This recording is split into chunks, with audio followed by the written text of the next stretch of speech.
Hello everybody, welcome back to another episode of Push to Podium. So, I'm gonna be honest, I did play yesterday, played 2 matches. I won both.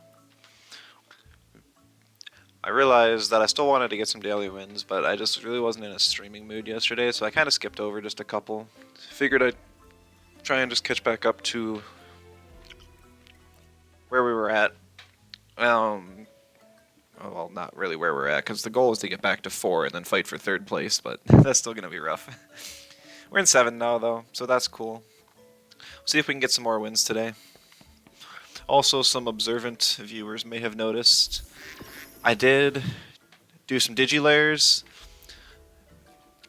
This one was done with Shatish, so thank you Shatish for helping me finally get Luma Saipat. Came with all 3 egg moves, which is really awesome because Shuriken and Ice Cubes are like really expensive. I was kind of disappointed, and that's one of the main reasons why I wanted to do a digilayer for sure. I used all of the feathers I had to buy a whole bunch of hotfix boxes. It was pretty balanced in what I got, and because I don't have a whole lot left over, but I'm still going to need like 1,600 feathers to perfect it. Yeah, this is all I got left. Park this week is Barkoblin and Hidati. Hidati is another one. It's got 4 egg moves, but it's a high % chance. And the egg moves are kind of expensive, so I'd rather just get that one in a digilayer as well. I'm not using Taifu on any teams right now or in the near future, so I'm just going to pass on the Park actually, because it'll be more expensive for me to do it than not.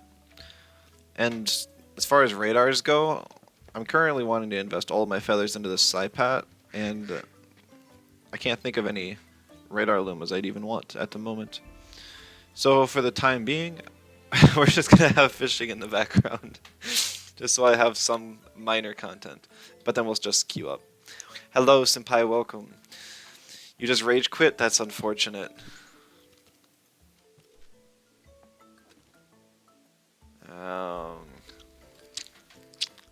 That's an interesting color.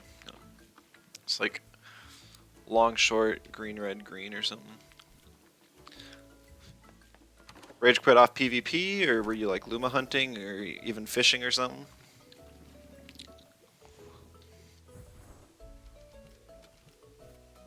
I know Shirk's online, so we might run into him. I got mixed feelings about that. Like I'm sure it'd be a really fun match, but also he's rank 3. It looks like he's got a really solid team, so I don't know. Something lived on 0.5 and it's swept in PvP. Oh, that's always the worst feeling.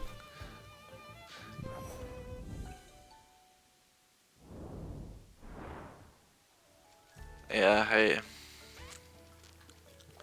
I'm still trying to think of what I can do with my team.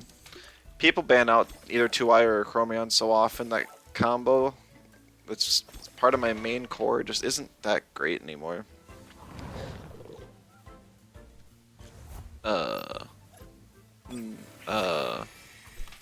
Hold on.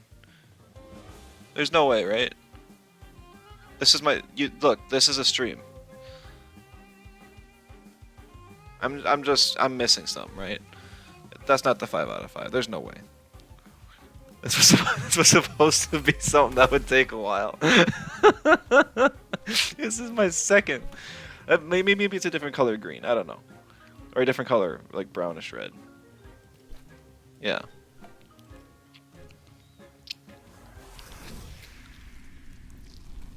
I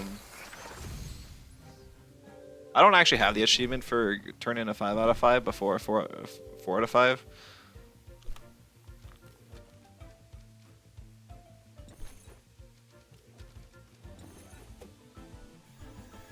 So if this is it, that's actually really cool.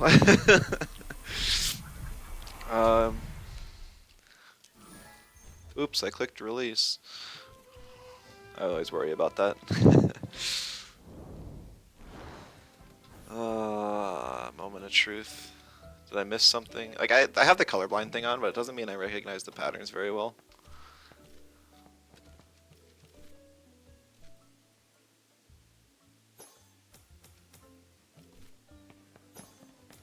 Oh my goodness, it actually was. That's insane.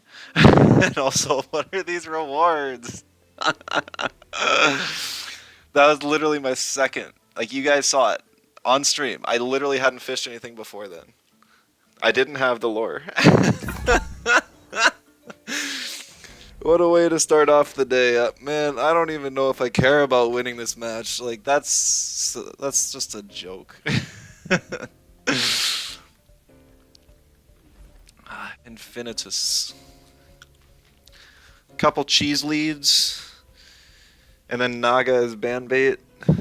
That sucks. Yeah, very, very lucky, senpai. That's seriously nuts. I have to ban Naga just because I'm a fast team. I didn't even get to finish what I was saying. I was thinking more about my team. I was wondering if maybe I could make a core around fast Gario, fast Mastion, like a H-Slap 2 Vine, and then a physical Mimit. Because Mimit Mastion's strong, Gario Mastion's strong, and then 2 Vine kind of covers weaknesses and also is good with physical Mimit. But it's like, I'm not sure if I really feel like making another team. It's not that I couldn't team build one in just a few minutes, or even that I couldn't test it on ladder. But I still kind of want to get onto the podium, and trying a new team at this high of elo, and then losing a whole bunch to figure out what's wrong with it to improve it, would feel really bad. Dude, you have 2-wire. Why'd you ban mine? Okay. I don't have a whole lot of counterplay to Mawala. Just a big issue. I can bring Broccolim, which counters 2-wire and sort of Mawala to an extent. But then that just then he just leads Zen Platimus.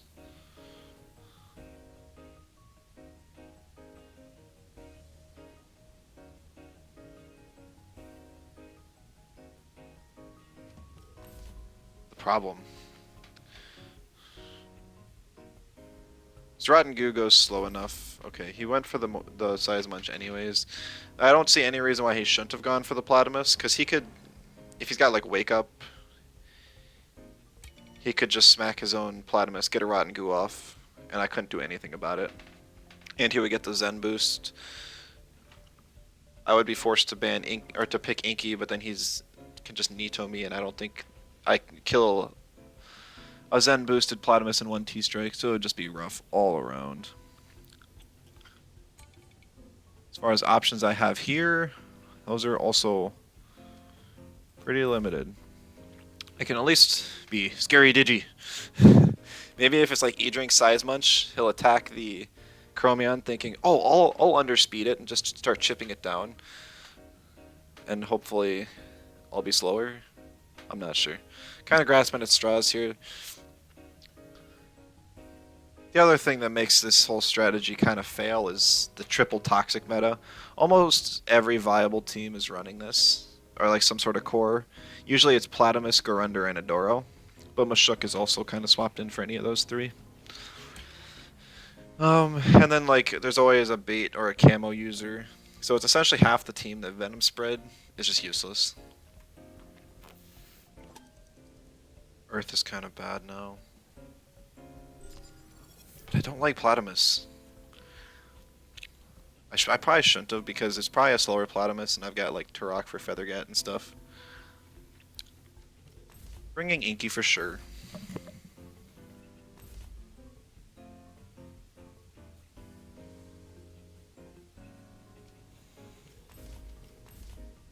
I don't know. Been debating on if I just want to swap back to my MSI team.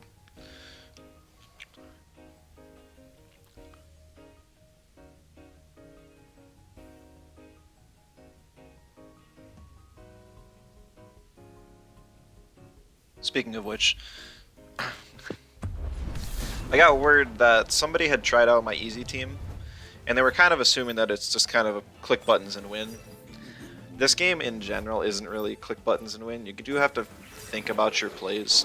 So I literally just now, because I just remembered, but I was going to do it earlier. I changed this name from easy team to starter team, because I think it's a really good team to start with and learn the game.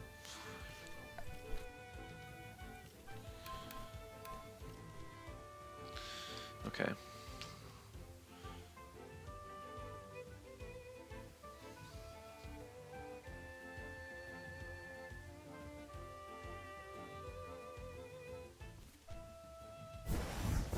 Morale boosting whip's actually pretty solid of an item on Moala. Ah.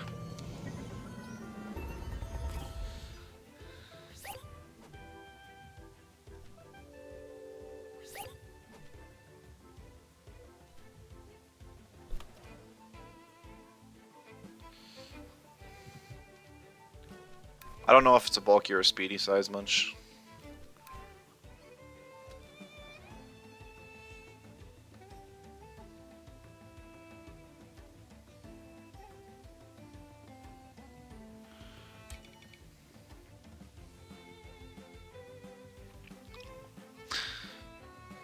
I could swap into Orphill here. I'm really surprised he attacked my Broccolum. He must watch me and know that my Broccolum is speedy.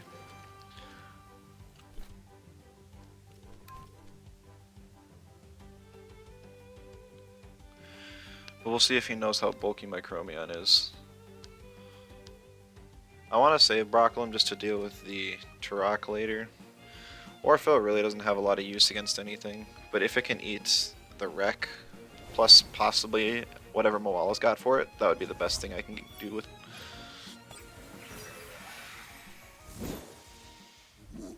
We'll still probably take like half from this. Chromion probably dies. Nope. Yeah. See, this is what I was hoping for. Now I also get Sinner Typer bonus. Don't quite kill the Size Munch, but it's in range to die to DC Beam from Inky now, which is really important. Got the Orphill Luma? Yes, I got the Orphill. I think it was just over the weekend. I think it was on Sunday. And then I also finally got Psypat from Luma from Digilayers with all 3 egg moves. So I'm just trying to build up feathers to perfect that now.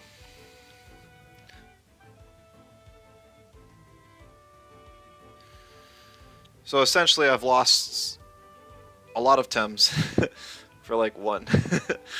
Or I guess 2. It's kind of like a 2 for 3 trade, which kind of sucks.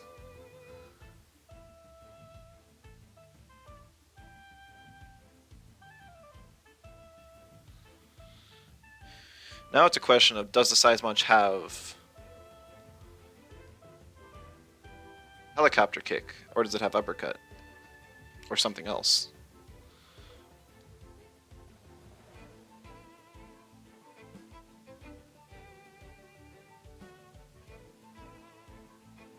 Because if he has Helicopter Kick, he can just, it doesn't matter what he picks here, and my team's just kind of gone. You got 2 Hidati within 5 encounters, one is only 8 hotfixes from perfect. Oh wow, that's crazy. Might actually have to just head over to Side Park and see if I can get one, and maybe just slowly build up the egg moves for it.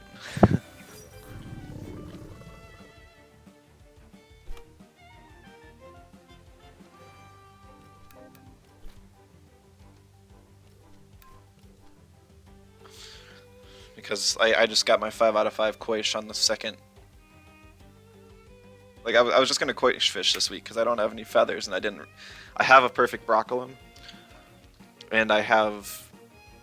And I didn't want to get Hidati because it's a good Psypat or Digilair Luma.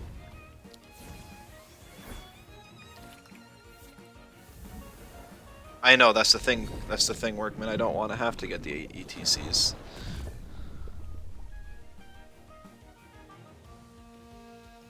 I had to kill the Size Munch there, because I think it might be a really fast Size Munch, and I don't know if Inky would have outsped it. Just not something I wanted to take the risk on.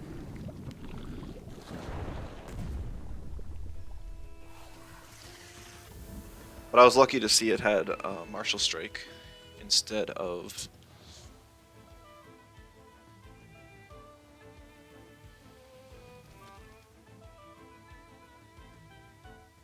Instead of whatever.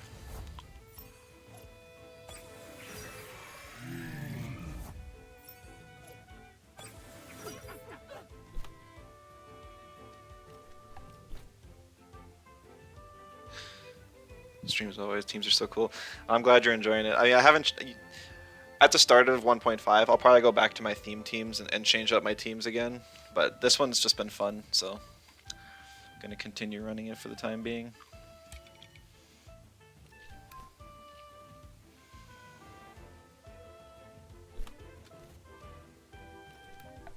I just double T-strike them with Shook here.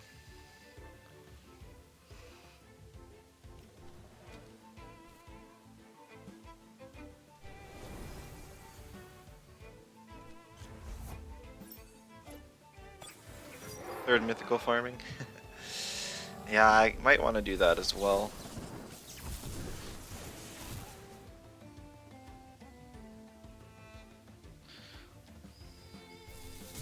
Okay, Grumper's faster than with Shook. That's really good info.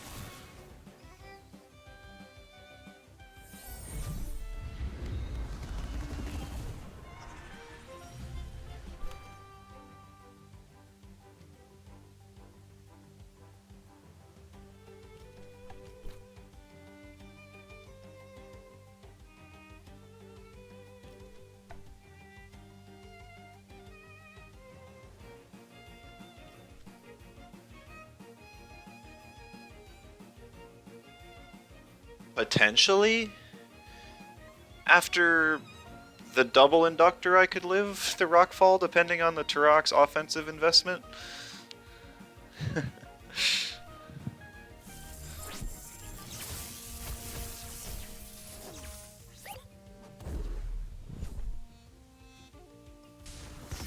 Okay, I still don't know what procs the inductor bug.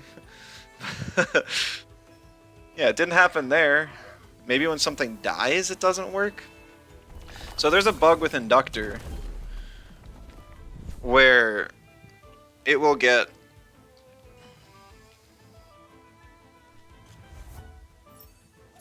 double heal.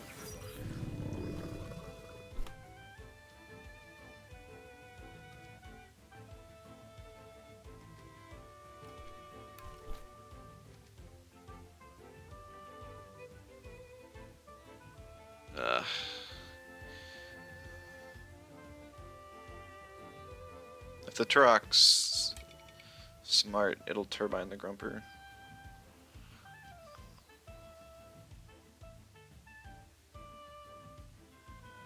I could take the risk that Sludge Gift plus Quartz Dirt kills Garunder, but I don't know if it does. I think I'd try for it though.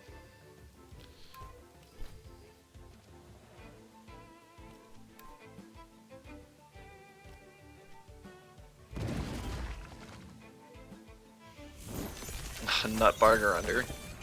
Literally making the difference. That figures.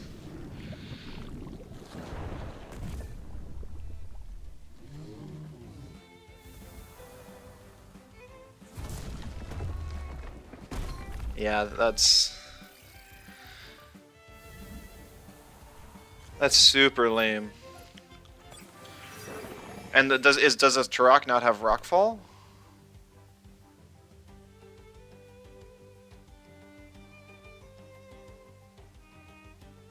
Because it didn't use it.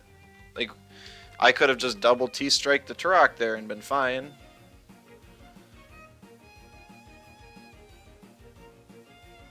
I mean, yeah, I could just kill the Garunder, but I died to the Turbine. This is not a bulky. This is not a bulky Broccolum. This is. I died to the Turbine. Like I literally lost because this Garunder's holding Nutrition Bar. It survived on 3.4 health from the double in. There's also, I could have Dust Vortex because the Turok didn't Turbine Grumper. That's so weird. That last play was just like completely troll. I don't understand it.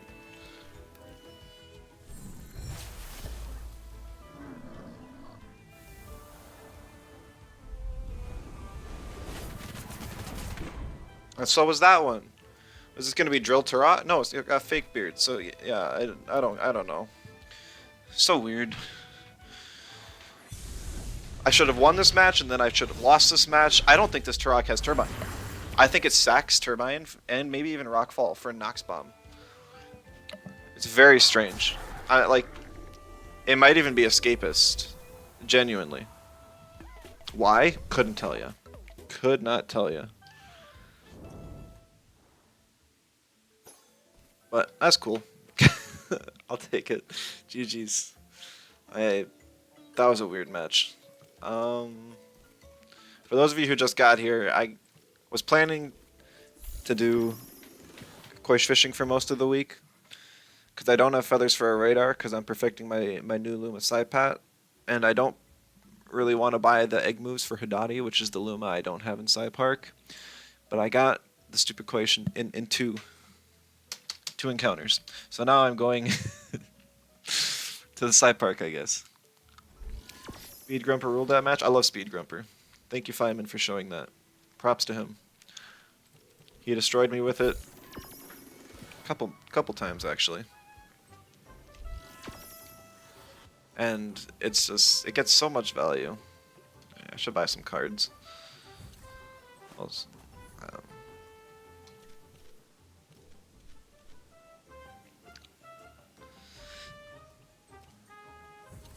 do I do now with this? Just delete the stupid question. Part of me thinks like, oh, I should just keep it as a trophy. Remember this moment, but it's recorded, so I mean, it's a pretty cool moment to get recorded. Getting my belly. Thank you for the bits. 2 questions. Do the SVs on speed matter for Yowler, and what's my favorite Luma? So, I gotta sneeze. Alright, sorry. Alright, so on Comebacker Yowler, typically you want 1 SV in speed. Because Comebacker procs if your opponent hits you first, then you hit back and deal more damage. So against really slow threats and stuff scuffed for Nagais, like maybe Scaravolt, Calibus and stuff, even Moments, it's really nice to be slower so that you can hit them for the increased damage. But technically, it's not required, because there are other matchups where you'd still rather be faster and not die. For, is it Warm-Blooded, I believe, the other trait's called, you always want max speed, just because having lower speed does not help you, but you have more situations where you'd want to be faster. Especially with Winter's Call, it's nice to outspeed some of the slow stuff to be able to freeze it.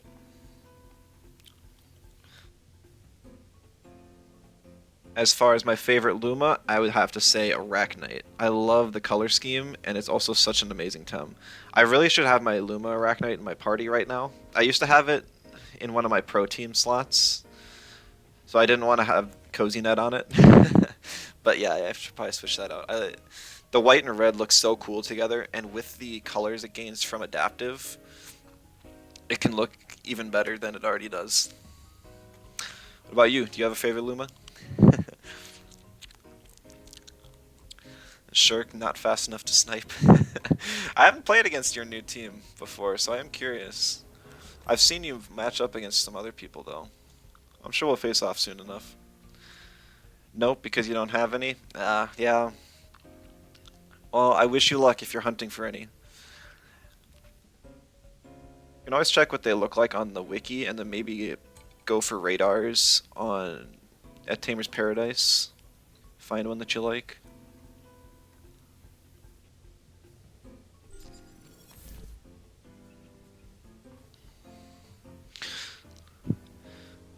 Luma, Ochlora, and Pup-Voice are OP. Yep, those are 2 really good ones. I have a Luma mix, and if I go for any low percents, the first one I'm going for is Lowaddle. After this match, just trying to get some practice in because the tourney in up queue times of 20 minutes. Yeah, I saw you were struggling with that. That is pretty rough.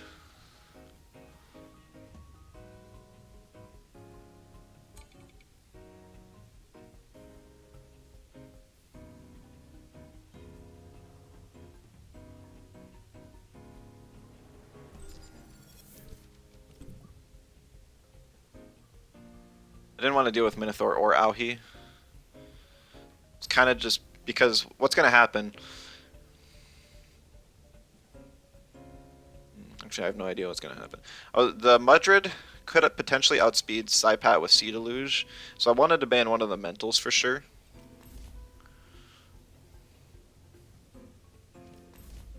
Beyond that, I wasn't real sure. Q sniping won't work in tourney, yeah. Speed Grumper game. Oh, I almost always pick Speed Grumper. It's so strong. Grumper's offensive type is amazing. And they just giving it more and more bulk.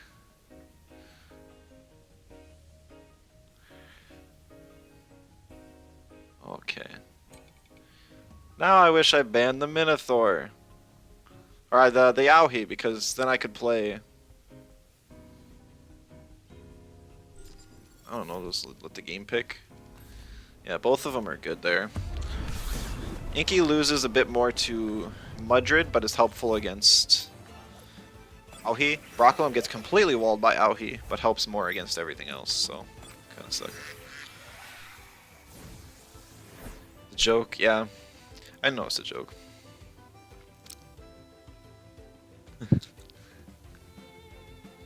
You deleted the game today? That's unfortunate, Senpai, but sometimes breaks are good. Might be better to just wait until 1.5 and come back. Fake beard, getting vigorized, and put in some work. Not come back at all. I know some people just aren't enjoying the game right now, and I can't blame them. Alright. Poor player who hasn't run into the Psypat Hedgen matchup before. Still catch those every once in a while.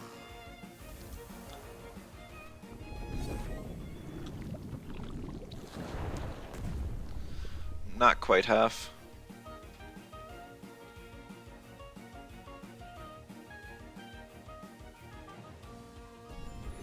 Hello, Kip. Welcome. I could trade you back your Platypet and Volerend after this if you like. We gotta figure out how we're gonna split those eggs too.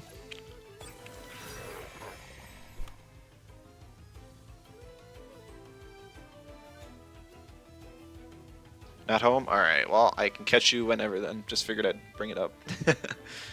For it was free? Alright. They are some pretty crazy eggs, but if you say so.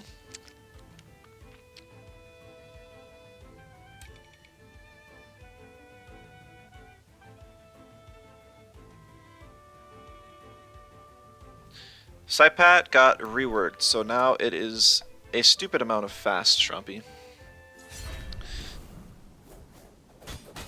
Yeah, it's... I mean, I think Psypat got one of the coolest reworks out there. I mean, Mastion's is pretty cool too, but Psypat is one of the most well-balanced Tems nowadays. Ah, I didn't know if it was going to click Goring or not. I didn't catch what trait it was. I probably should have clicked Hypnosis. Keep Psypat alive one more turn. Please live the base jump. I think it does.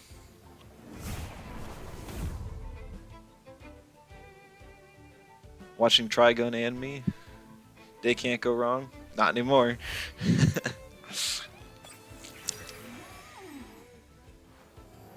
I think Auhi can be competitive in this meta. Competitive, yes. Top tier, I don't think Auhi's top tier in this meta. I've run Auhi on a lot of teams. I think its typing is really awesome.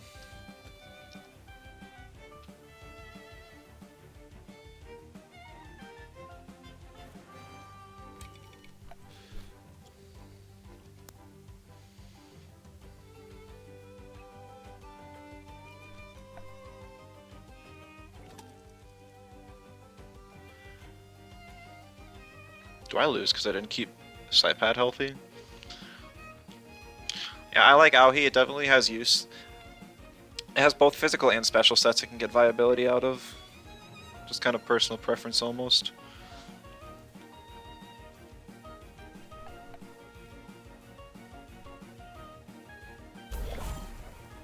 Yo! Yo! What Auhi? Yeah, what Orphil?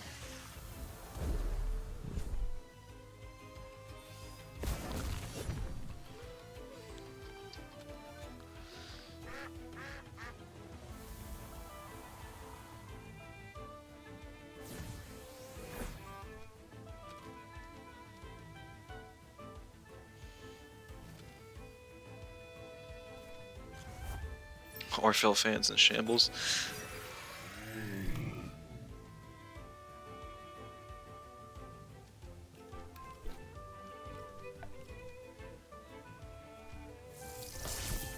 I mean, Moonflying should attack Grumper here. PI though? No. There's the Goring, no surprise.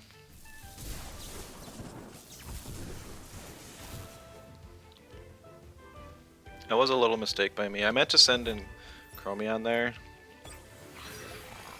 but my brain just stopped working for a moment, and so this is what we ended up with.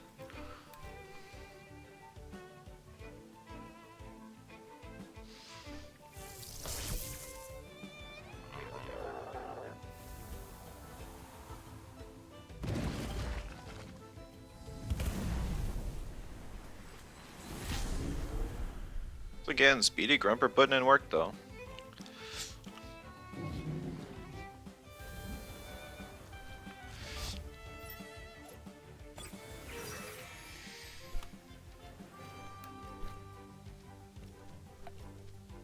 It's a slow Chromion, so I really don't think I'm gonna outspeed this Mudrid.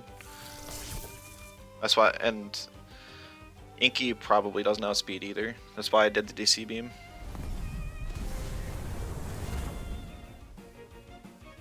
Dust Vortex did like 50 or 49.9%.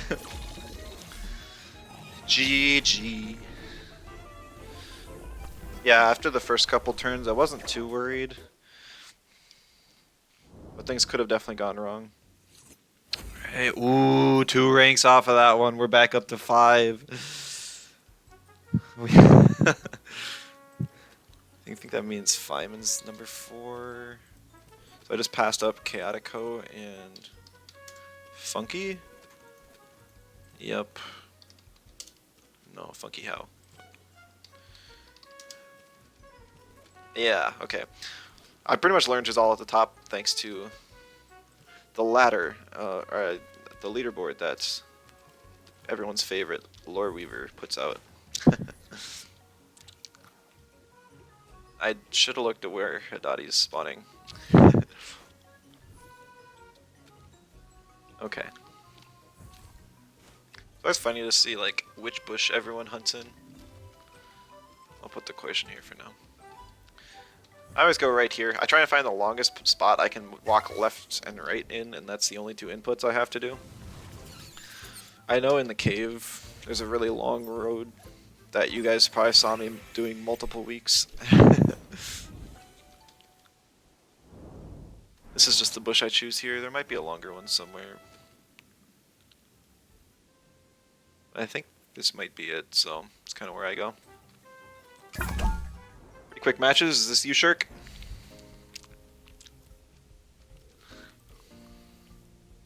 It is. Good luck, have fun.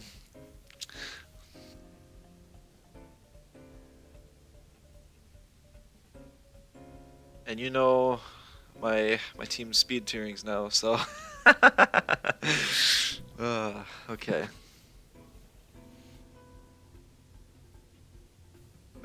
Triple toxic. Plus a guardian Schween. We'll airband out, so no screwing over types.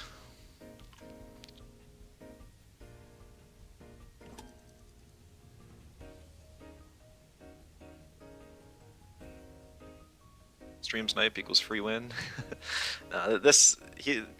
Shirk's got a really high win rate with this team, as far as I know.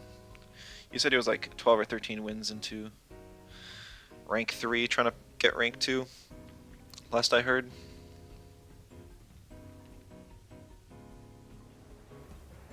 I'm gonna ban the Schween, just so I don't have to worry about Guardian for Rage on Psypat or Mastion.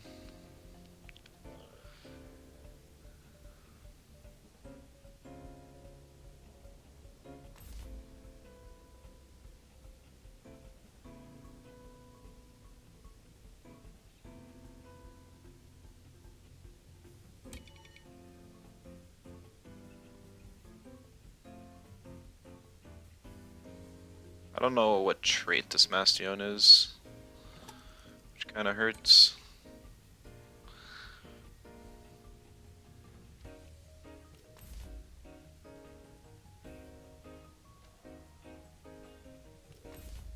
I think Psypack Chromion will be solid.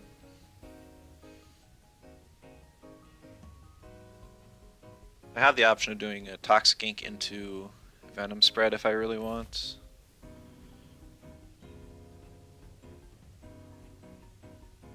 I could also just Rotten Goo the Bastion and then swap to an electric type.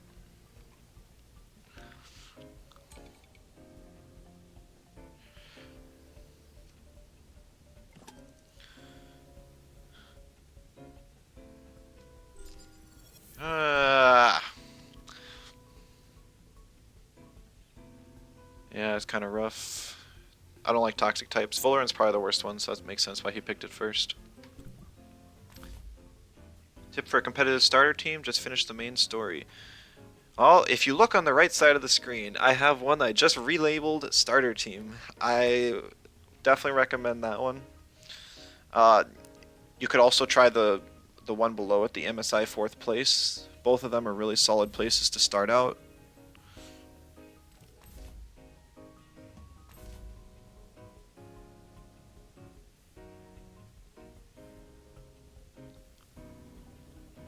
I'd personally recommend the starter team. It just kind of has a lot of type advantage and more attacking moves. The MSI 4th place teams, that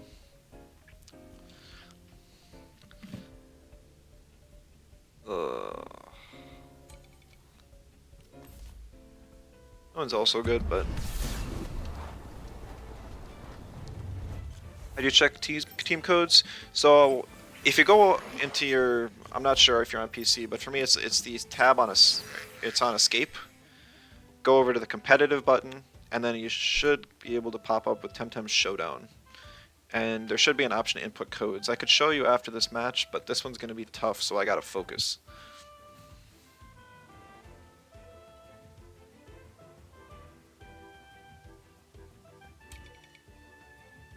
Found it? Alright, awesome.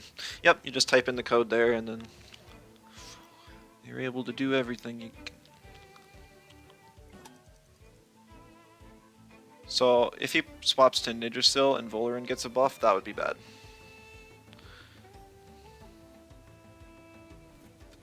I think, like I said, I just swap out the Psypat for Inky, and then Rotten Goo the Bastion, and hope it doesn't use a fire move.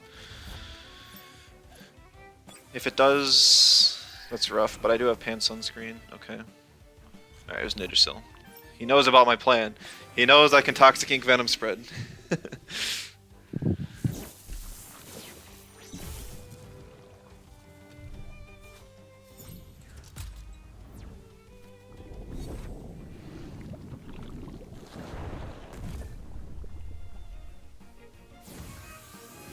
Okay. So, I'm actually gonna get Quartz Dirt Synergy here. I almost never think about it, but I think this is a really good time for it.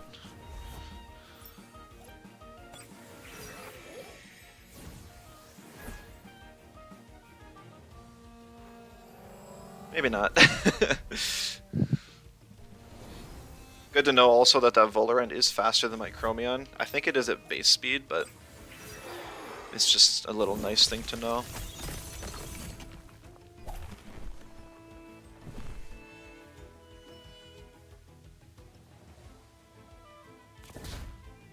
Alright.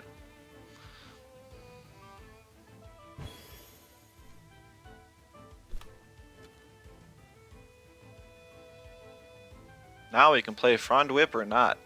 Because I can either Bright Beam and Turbine to kill the Nidrasil and sack the Turok for it.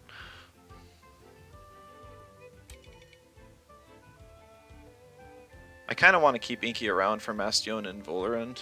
Nidrasil was one of the bigger problems because it hurts Psypat, Broccolum, kind of walls Inky and Chromion more or less. I think I actually just swap in Psypat, get holds off, and then Turbine. Worst case scenario, Psypat takes a CPG here. I don't think there was any world where Inky gets frond whipped, but maybe he predicted me. He's a top ranking player. Yeah, it's frond whip on the Turok. Yep, that's fair.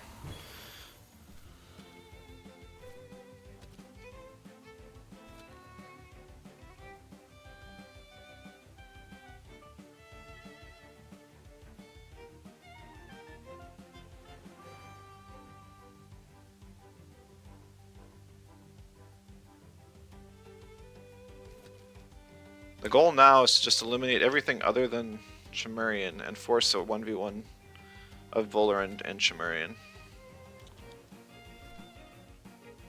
Thank you, Dax, for the follow. I really appreciate it.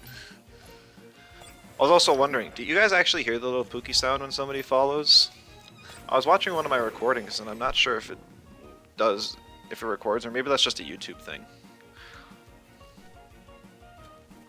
No sound? Ah, unfortunate. I'll have to look into that in the future.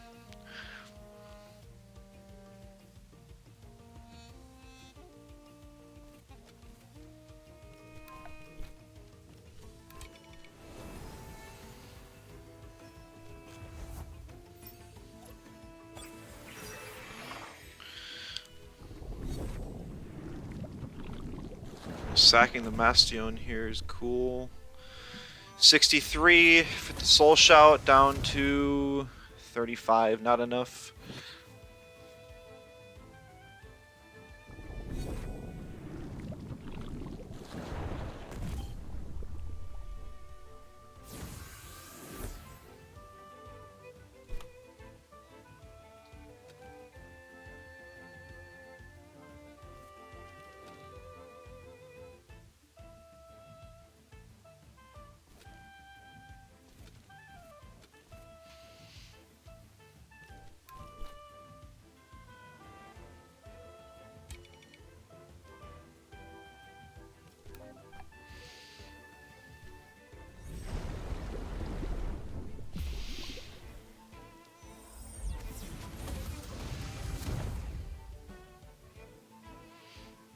Yeah, Nox Bomb probably would have killed and I could have got some chip on the Volar, and maybe that would have been smarter, but it's kind of just covering a swap. I know I'm sacking Saipat, which sucks, but I still have Chromion around, so it's not the end of the world.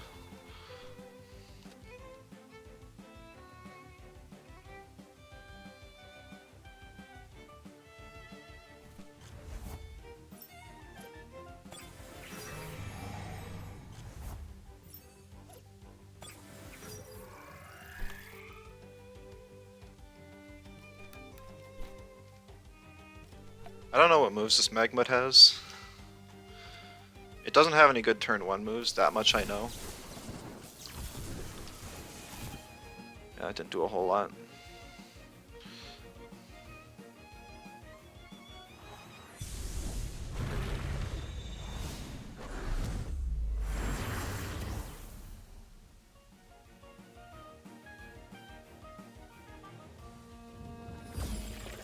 Toxic Plume. Yeah, that's the highest damaging move on Inky that this thing can use, because it inflicts me with poison.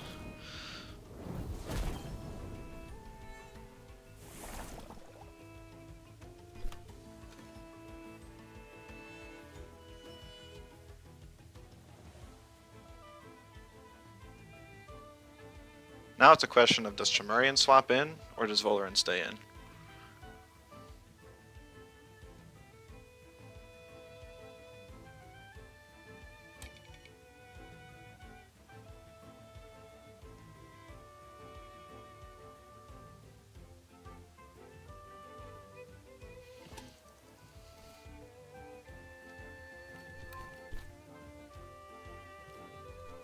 Ah, the Volarand stayed in.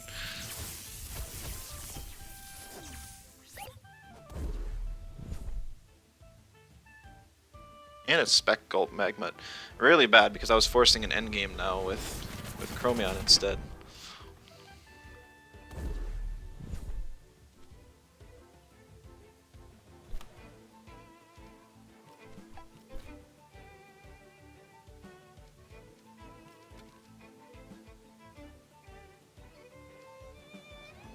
Yeah, that was a really good play, getting the chip on Broccolum so it doesn't die to one Warm Cuddle.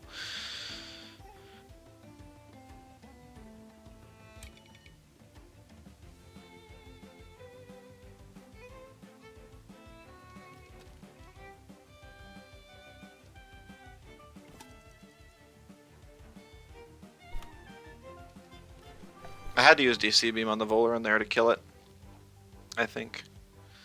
So that I would have evasion right now for dealing with the Chimerian. And then I could Soul Shout it. You think you threw? No, you still win.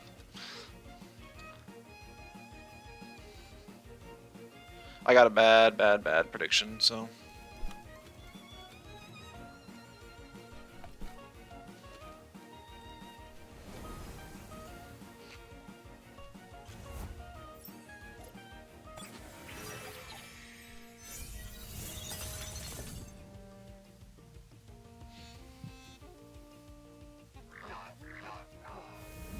Plus you're up our last 5 turns, even if I didn't want it to.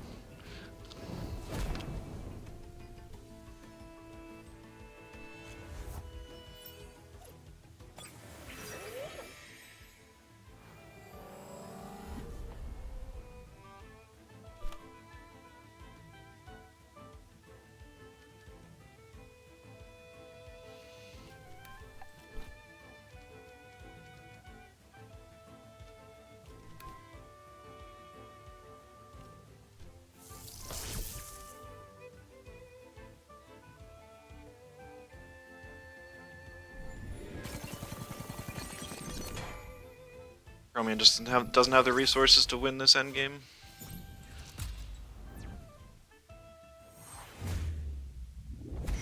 GG. Yeah, you won the turn you stayed in on Volar, and I had to predict that you'd swap.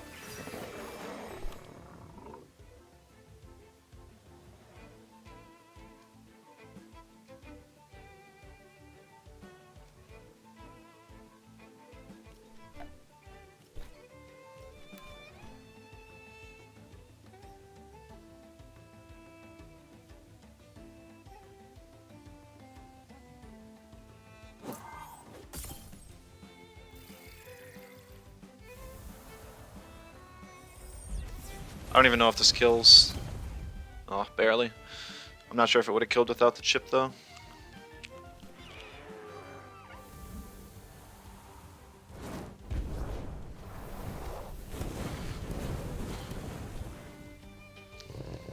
Yeah, GG's.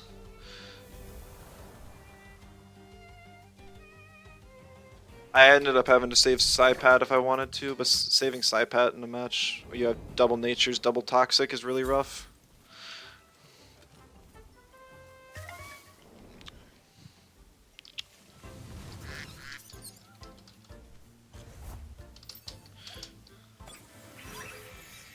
And because it was a spec gulp, that was another reason.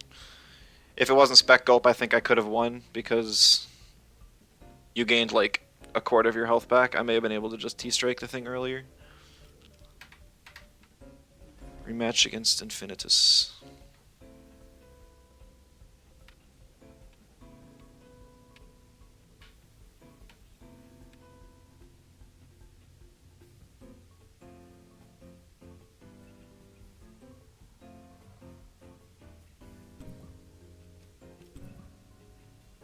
Almost all Magmut's threats in the meta use special attack.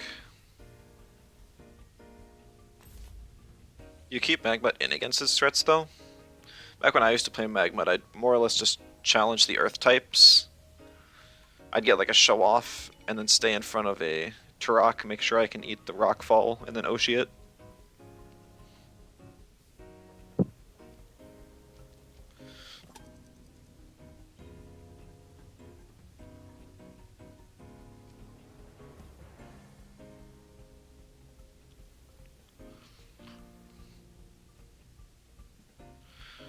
Sometimes it needs to live the double CU win games, I suppose. Yeah, like your team is just, it's not quite stall. You don't really have much for stall outside of Schween, but just so heavy, bulky, scaling offense. That is not something my team fares well against.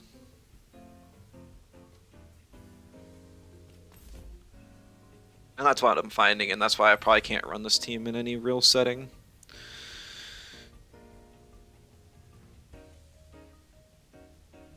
Scaling offense with low attack and a lot of bulk invest.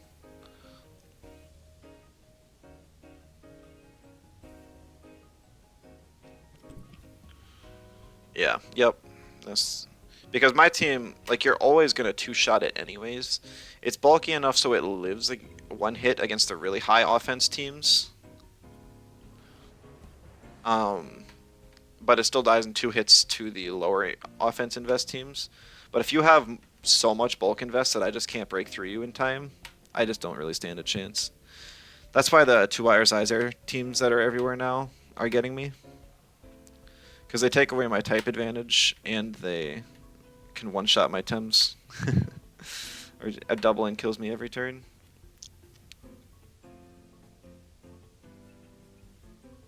Like I said before, for the big tournament, I'm probably just gonna go back to my MSI team. Might change some spreads around though, now that I've learned how to spread a bit better, but overall, I still think that team is cracked. The fact that Brocklem and Saku got buffs in the last mid-season patch is just crazy to me. They did not need that.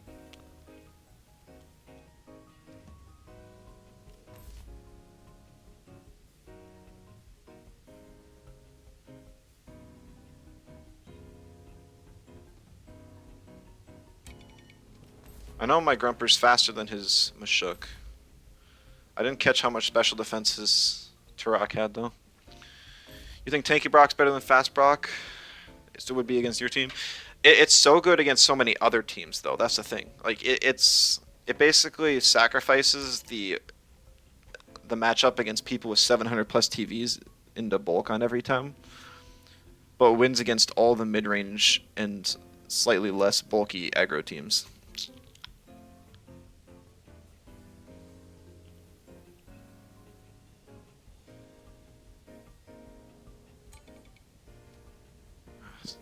Side pass just not that great here.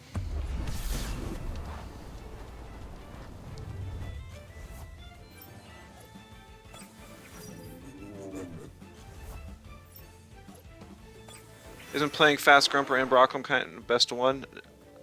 Not.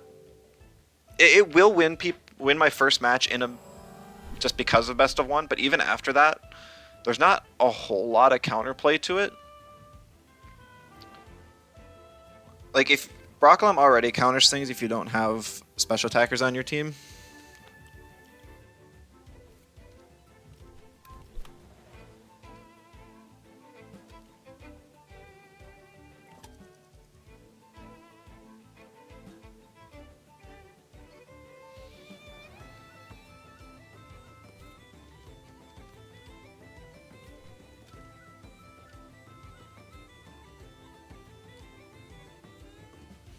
I think he just swaps into Turok here and wins.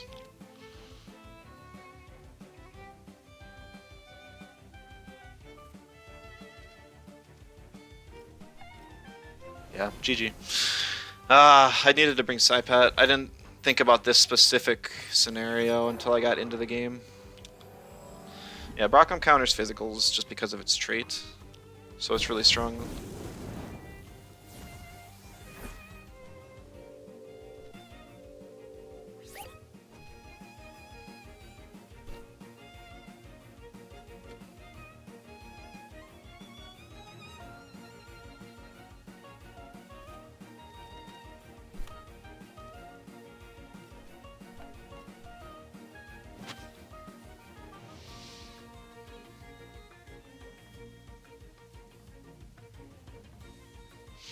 And then Grumper also gets so much value with faster inductors to get heals off, and then Sludge Gift priority. It's pretty crazy. You know, with the Brock matchup, just imagine you're going against a Volphy. Because Volphys don't like to go full speed invest. They'll usually have quite a bit, but Brocklem usually has more. So being able to Soul Shout into a Plague and win against Volphy, and if they send a physical, like, fire toxic threat at the Brocklem, I'll still win the trade. because Brockholm will be alive, and then it can get a fast Plague off before it dies on the next turn. So I genuinely think both of them have a lot of value. I think adding them to my team has been really good. It's just an issue of those two don't have enough damage to keep up.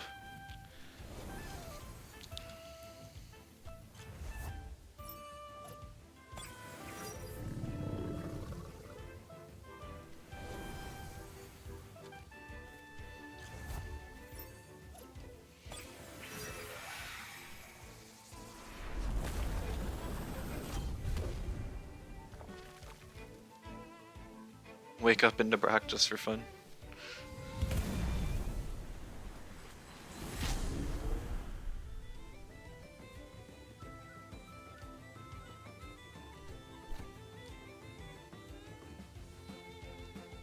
Honestly, I think Toxic Ink does more than Sharp Leaf.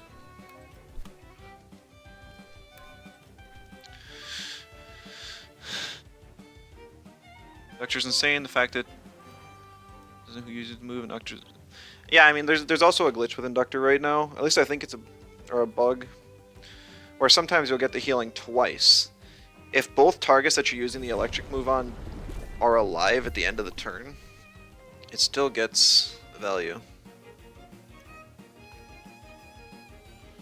So kind of nuts.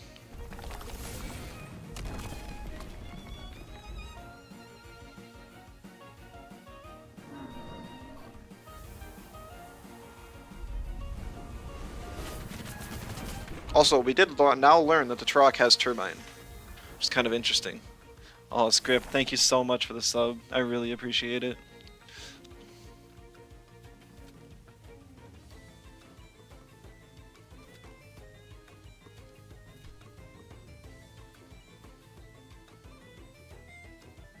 I was actually gonna get... Oh my god. Get in my belly. Oh my goodness, thank you so much. It was so amazing. 5 gift subs. And the bits earlier. That is incredible. Truly, thank you. I know I've talked about it, but about getting some more emotes, but I think I really owe it to you guys after this.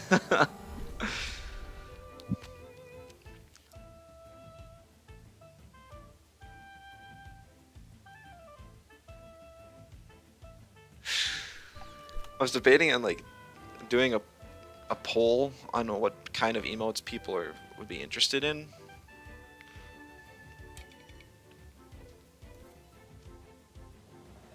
I mean, it's still gonna be Pookie themed emotes. It's just kind of like what kind of expressions. I know back when I tried to have the Pookie Pond around, I tried to have a little poll there, but that didn't really get a lot of attention. The whole club kind of wasn't.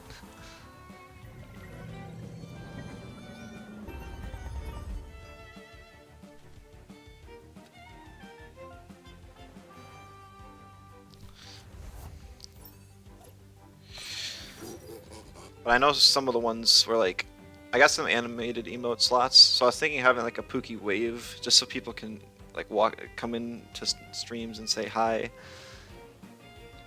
One that got a lot of votes, so was kind of goofy, was like an evil mastermind one. Maybe like the Pookie's rubbing its fins together like he's hatching a plan. I thought that one might be kind of fun.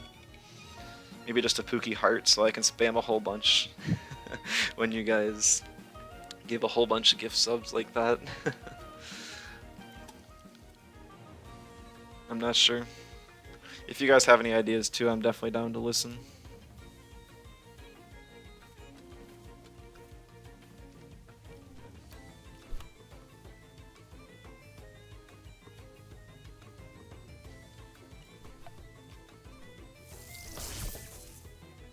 And I did see your message, Script.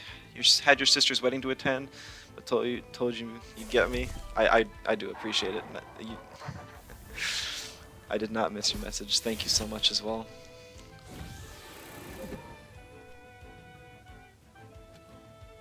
I'm glad you guys enjoy my content too.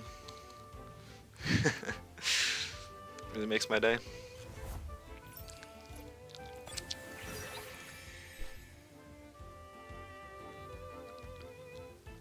Pookie Soy. I'm not sure what kind of expression that's meant to be.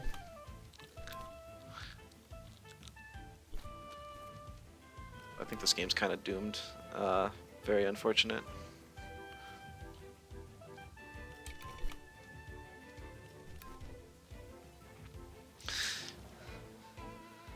This team loses if there's like an actual Digi-Aggro team. Or anything with like camo to prevent the wake up or energy drink. It's just a best of 1 team. I'm just not prepared to beat that.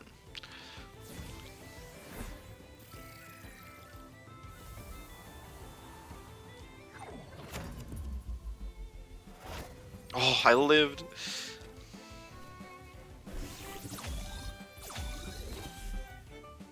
But so did he.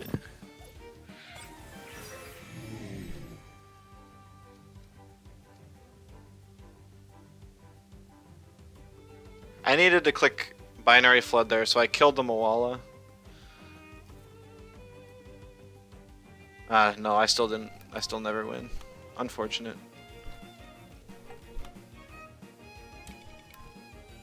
Yeah, Martial Strike. That is why people run Martial Strike on their size bunch, I suppose.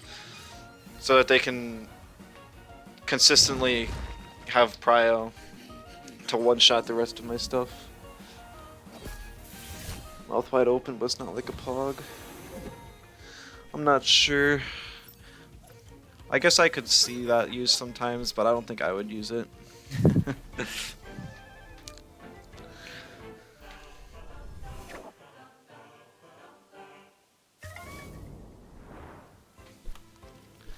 Saying hi to future VOD. Get 2 wins in a row just to lose 2 in a row. We'll see what we can pull off. I mean, sure, I could have an energy drink on one of my high-speed Tems just to counter Moala. Like, Hypnotist is getting changed next patch, so we don't have to deal with this. So it would be kind of nice. I like having some options to set up a Tem turn 1. But Hypnotist ain't it. It's fishing for gears, honestly, like I said. Like, you face somebody who's got energy drink on something that can hit your melee super effective, like a Digi or a Mental, or Mentals can't even get slept, I don't know. Like, any team with 2+ Mentals just destroys him. No redemption.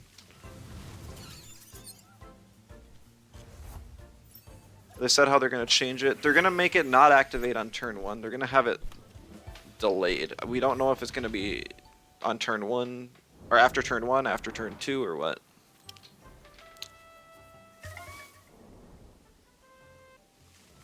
It should just be after turn 1.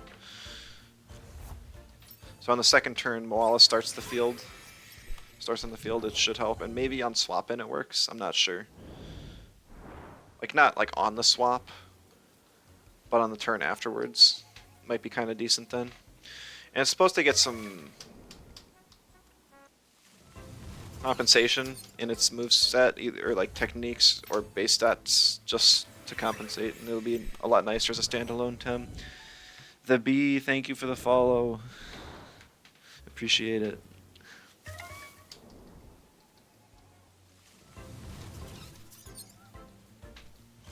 You just want to change because it's annoying to traverse the route with Moala in it. Yeah, that's... You're just trying to run through everything, but you have to wait for the entire animation. It'll actually put a damper on a lot of free Tem strats. So I'm sure a lot of PvE players are going to be sad, but they're changing how free Tem works anyways. In my opinion, it looks kind of worse, but at least they're looking into it. Maybe after some more feedback, they'll make it a bit better. Otherwise, they would kill the Tem, melee, and mental. Horrible defensive types. They're horrible defensive types, but offensively, they're pretty crazy. Like, Moala has perfect coverage. There's nothing it can't hit or hit for at least effective damage.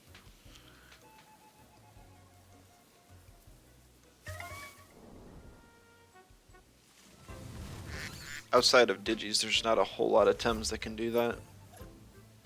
I know that Aohi's another one. He's in the mental fire type. Lash can too.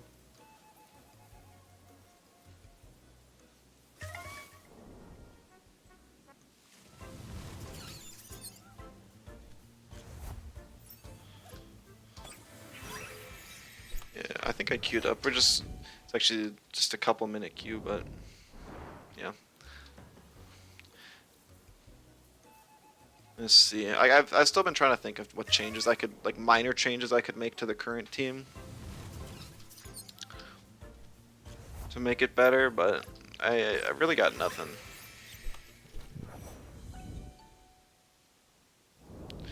Maybe I'll switch it up and just play a couple with my MSI team.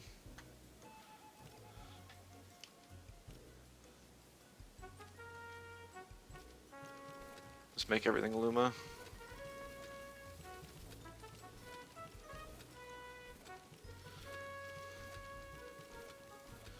Oh, I gotta throw some TVs on my Hazrat. Or no, he needs special attack as well.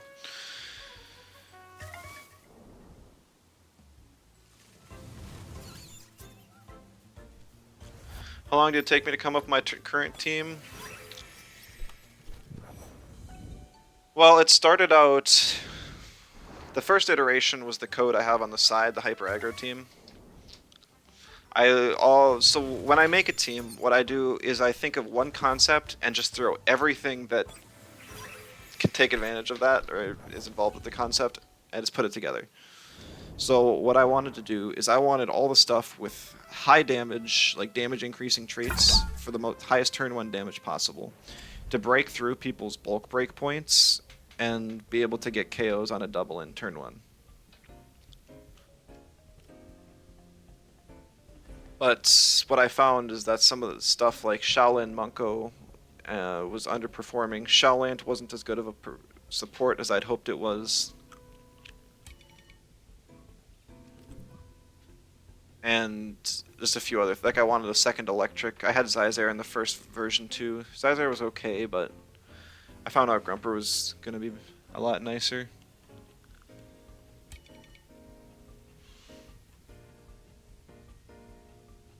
Yeah.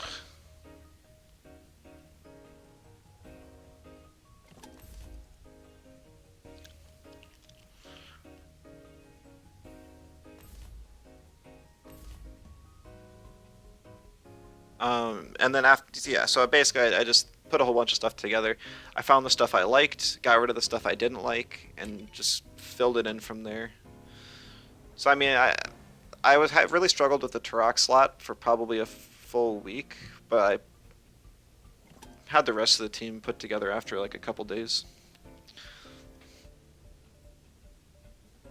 I don't know what this lead really wants to do. Protect a Gazuma for a Sparks turn 1.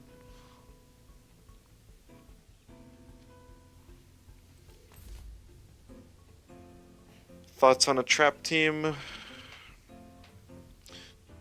The only thing you can really do to interact with trapped is late torment. And there's some really cool ways to apply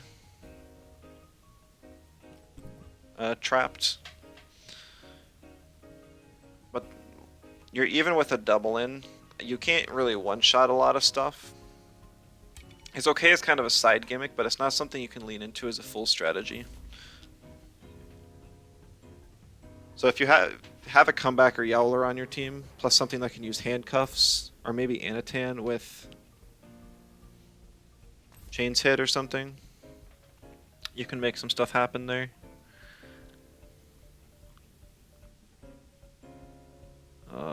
Shoot.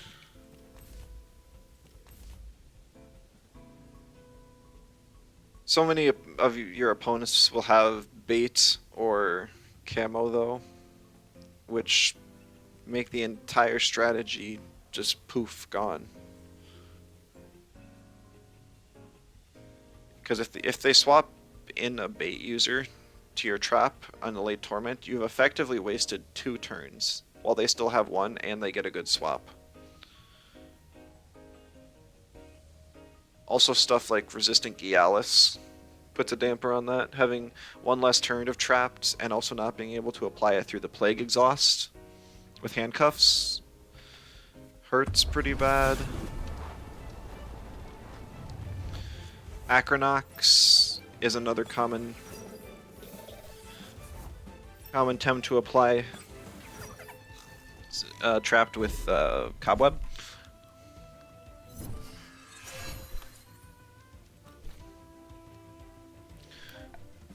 Oh, Receptive Gazuma. I'm like, what?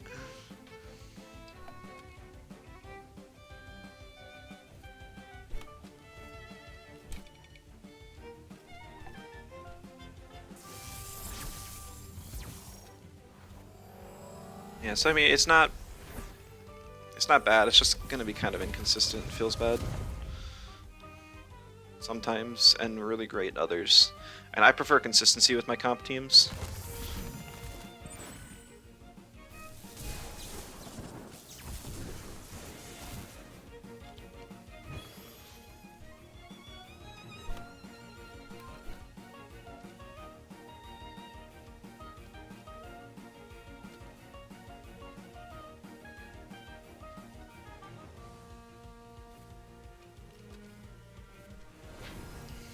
Really, they didn't swap. I was thinking they'd swap to Volphy this turn.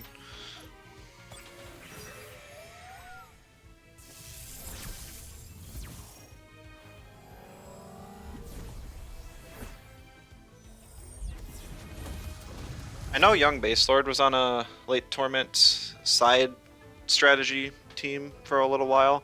I think I was able to cast one of his games in the league. I want to say he was on Adoro Los Poros. So I got some VODs of that on YouTube. Maybe you can catch some of his matches. If that's not the team he's on and somebody's here knows which one he is on and can correct, that would be awesome.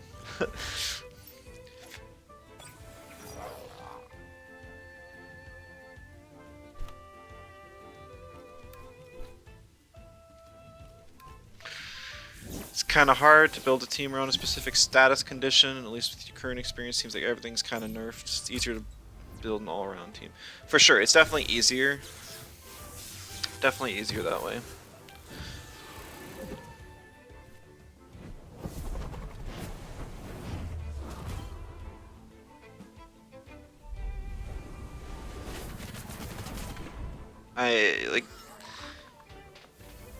I'd still personally like Bait to get changed again. I know it was already reworked once, but being able to just kill off multiple status effects feels so bad.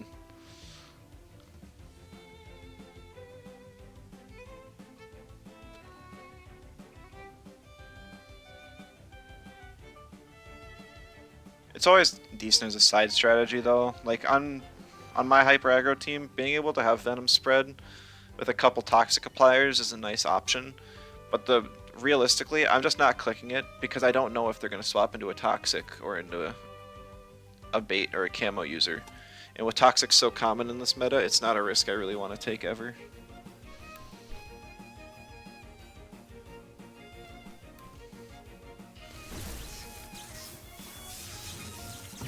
I almost swapped into Scaravolt. I guess there was no reason not to.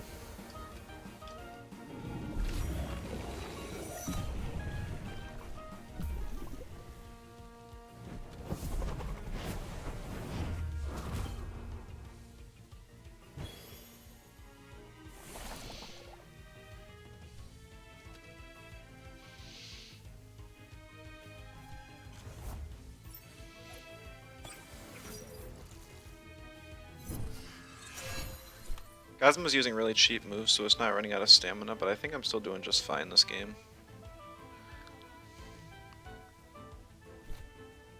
We'll see if he swaps to Volphy and Tesla Prison's Zaku slot.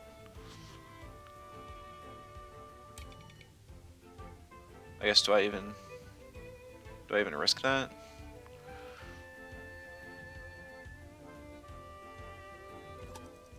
I really want Saipat full health.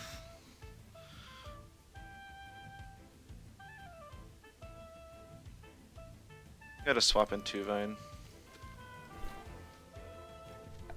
And then IT Strike. He stayed in Hazrat, which is a little surprising, but it's good for me.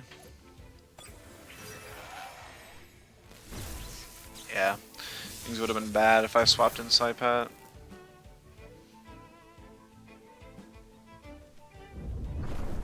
And Good Friend is cool too. I always forget that trait exists. Always. Now, please kill. Unfortunate.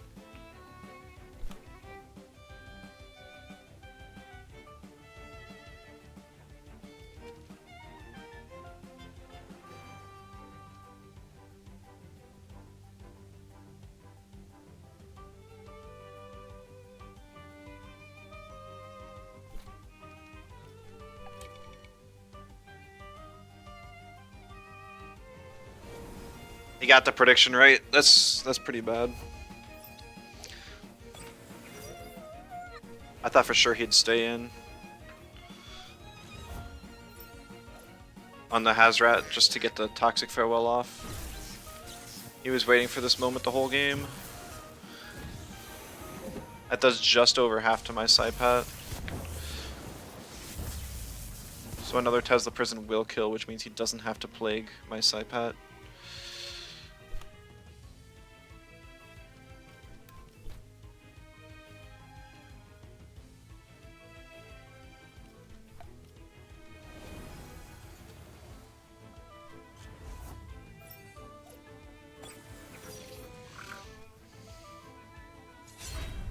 Oh, I really hope he still plagues at Saipat. Sandstorm? No, he does plague.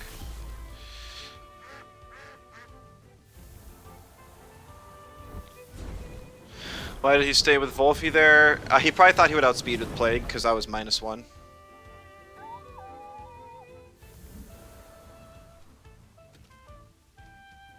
But yeah, I'm not really sure myself.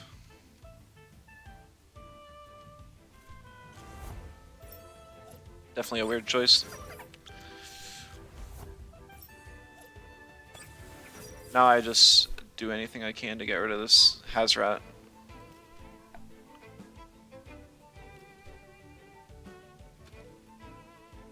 And then Tuvine comes in and wins 1v1 versus Gazuma. If he just sacked Hazrat, like the turn before, I'm not sure. No, if he would have sacked Hazrat earlier, I would have won 100%. Because Volphy Gazuma can't kill Tuvine. Tuvine finishes off Gazuma, and then Saku always wins late game against Volphy. He needed Hazrat for Saku, and he needed chip on Tuvine before he was able to do a whole lot more. If his Volphy was faster than my Saipat there, or his Gazuma for that matter, I would have lost, because one more Tesla Prison kills my Saipat. Then he uses an Earth move on my Scaravolt, and I'm in rough shape.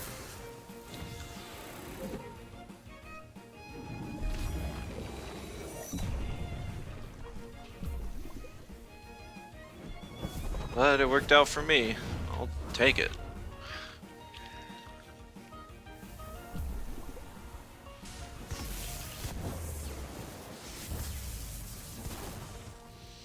Scaravocal's down here, but that just speeds up the game because I can bring in Tuvine. Good Friend does some work, yeah. It's actually a really good trait. It's just Volphy's everywhere, so it's not super common to see Scaravolt right now. Once Volphy gets nerfed a little bit more, I will see it more commonly, I'm sure. Even so, I guess most people that do dare to run Scara run half full and then have enough HP invest to live. Sludge Gift from Volphy. Sad, no rank up.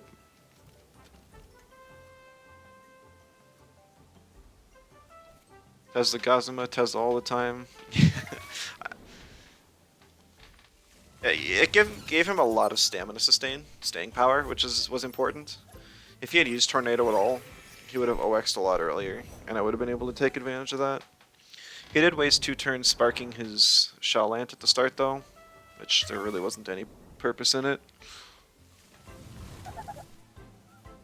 Sparks is in a really rough spot. There's very few few cases where it's worth it, in my opinion.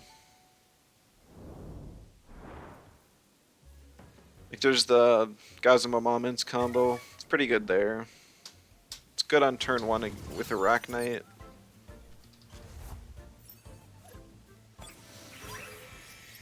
It's okay in specific situations against like bulkier teams, or you're trying to save stamina. Sparks user plus Platamus is pretty strong, I suppose. But like overall, Sparks is kind of rough.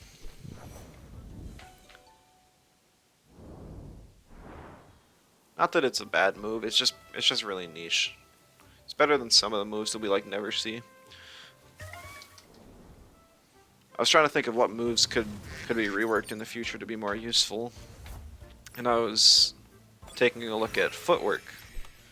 When was the last time somebody used footwork?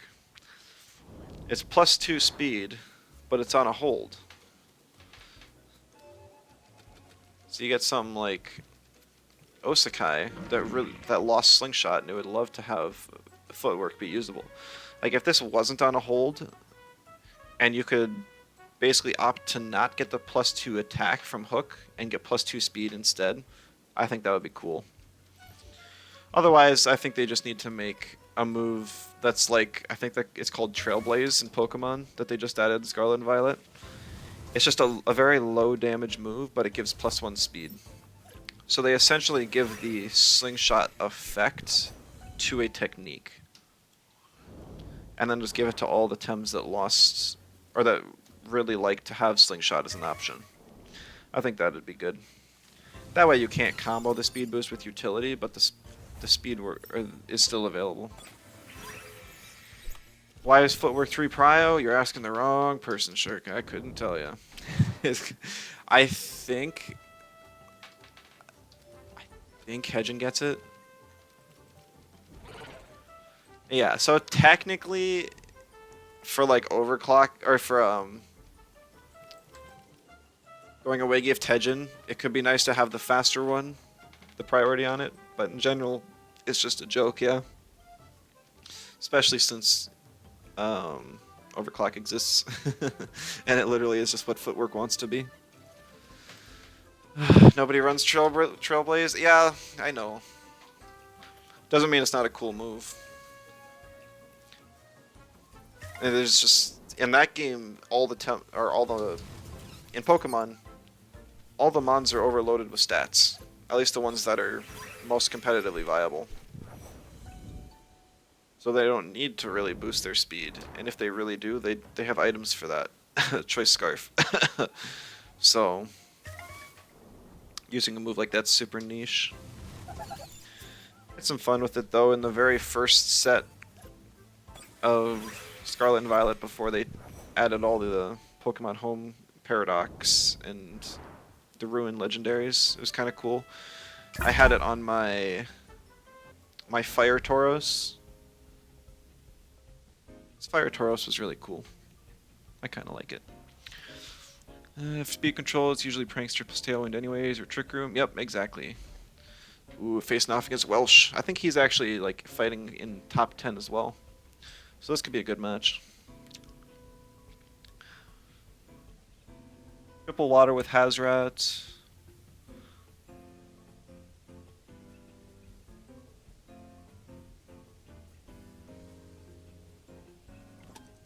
There's no Earths. I think he has to ban Scaravolt. Alright, GG's Welsh.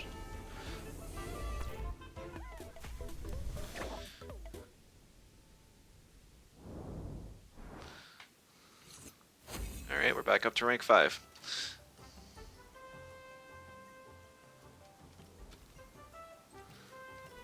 Yeah, he'll probably pop in here for a sec right afterwards. I'm not really sure what that was. I mean, I always appreciate free wins, but I also like good content.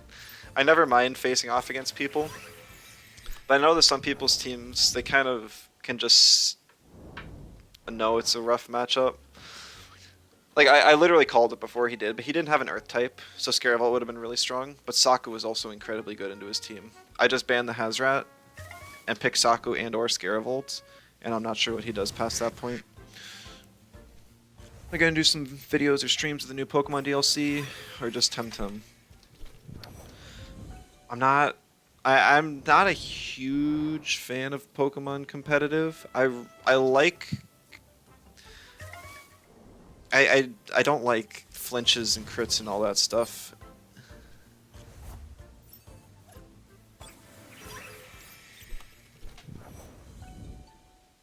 I mean, I could do like the story mode, but I'm gonna be honest, a lot of there's so many other streamers that also do the story mode. And I'll leave that for them. Like for right now, I'm just kind of, I want to be able to give you guys Temtem content every time I'm on. I want you guys to be able to know that whenever you see the notification or whenever I'm streaming, that you will see like high level Temtem content. That's kind of my goal for now. I think I wouldn't be opposed to adding other games in the future. I know Cassette Beasts was talking about adding like multiplayer, possibly some PvP battles. I really love Cassette Beasts, and I might get into some competitive there if there is a scene for it at all. If there's some other monster battlers in the future, I'll probably take a look at those. I know that Gym Leader Ed on YouTube, he had another Monster Tamer Direct fairly recently. I watched parts of it, and there was some good stuff in there. Stuff like Pal World is just going to be interesting at the very least. I don't know if I want to stream a game that's that dark and controversial, but I'm going to at least give it a playthrough off stream, I bet. And then also, I'm a huge fan of 3D platformers. There's a game I'm looking at. It's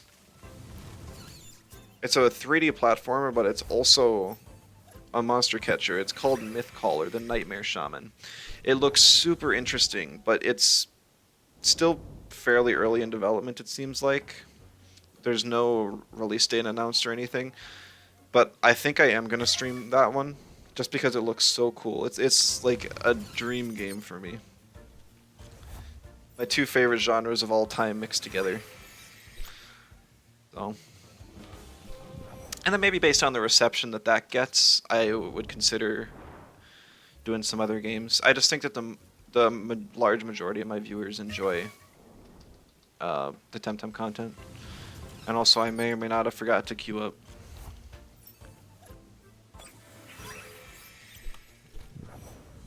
Sometimes you get tilted because of RNG. You'll be stopping by any other Mon tamer I play. Yeah. Oops. I know I tried a bit of Koromon. Koromon was okay. I didn't even make it through the story. It just felt a little bit slow.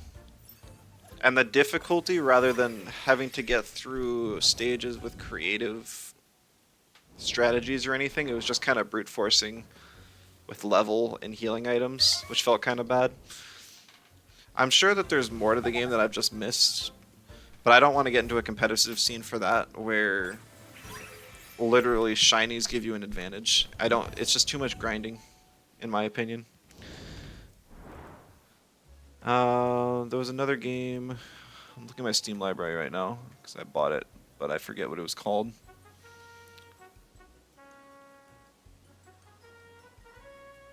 If I can find it. Monster Tribe.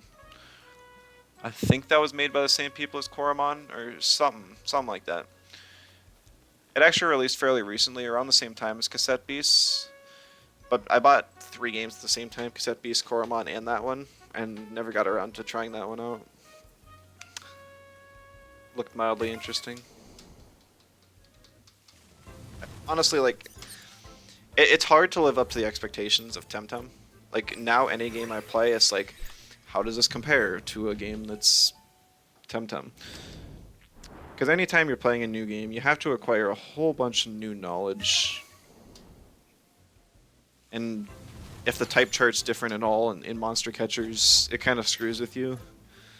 If I go back to Pokemon, I know one of the matchups I still get thrown off by is the Poison versus Flying matchup. I always think Flying is going to be super effective against Poison, but it's not. Because Temtem, a Wind and Toxic matchup. So I don't know. I'll probably put out some content, variety content in the future. It's just not right now. We'll also see how 1.5 goes. I have pretty high hopes for the patch, but if the balance is kind of awful, and they once again remove more than adding, and we end up in essentially the same meta that we're in now, it's not like I'm gonna be super happy to play another 4 months of this exact meta of Tolkien, Turok, Platimus, Adoro, garbage.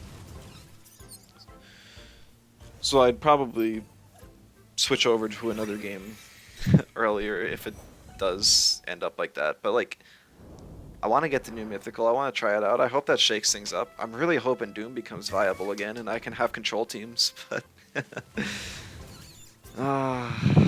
still a lot of people complaining about Krem's decisions for Temtem on Reddit. I mean, there's always going to be people complaining. I'm trying to stay hopeful. I know a while ago I put out a kind of a channel update. I was kind of saying I was disappointed with the game and the direction Crema was taking. But I decided there's no reason to be negative. I'd rather be hopeful. I'd much rather be hopeful because I love this game and I've invested so much time in it.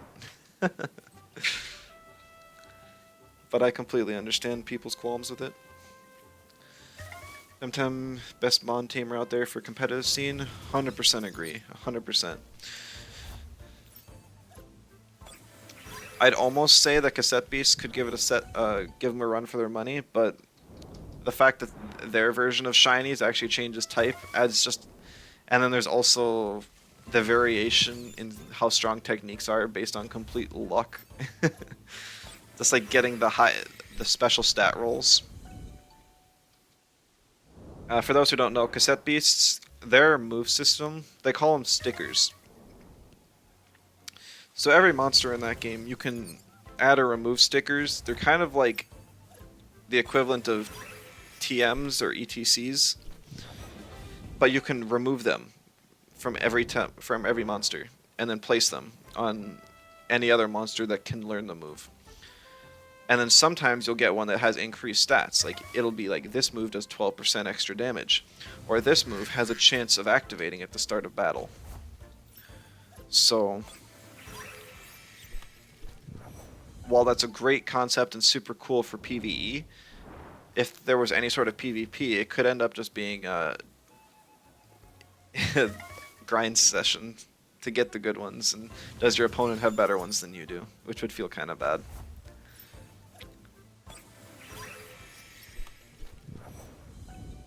That Beast's a whole different ballpark. You don't even know what is effective against what, and you played the game for a while. Yeah, I'd have to relearn that too. I mean, they got really cool types. I love plastic and like astral types. Reminds me of Pokemon Whack with those. And then their entire type effectiveness system is really unique and interesting. But also, like, I still don't even know half the interactions. So I definitely understand you, yeah. Sounds like some weird +1 RPG mechanic, which is cool, but for single-player RPGs, yeah. I mean, I'm pretty sure Cassette Beast was designed to be single-player, but it had a lot of success, and so there was some demand for multiplayer. But I think the multiplayer is just going to kind of be like local or friends list, like Steam friend list. You can send your friends battle requests. So I don't think there's going to be like a ladder system or anything. Didn't I just face Logain? Or was there a match in between? Oh, right. Welsh. Yeah. That's right. That is right. Okay. What did I pick last time? Yeah, Saku was good.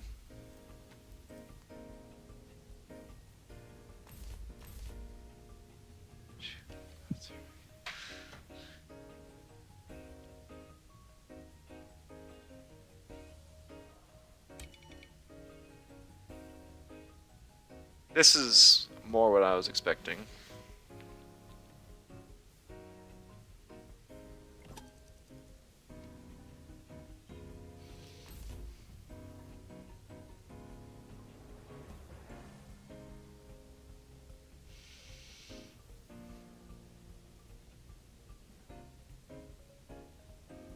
So I mean, Hazrat just clicks heat up turn 1. There's not really anything I can do about it.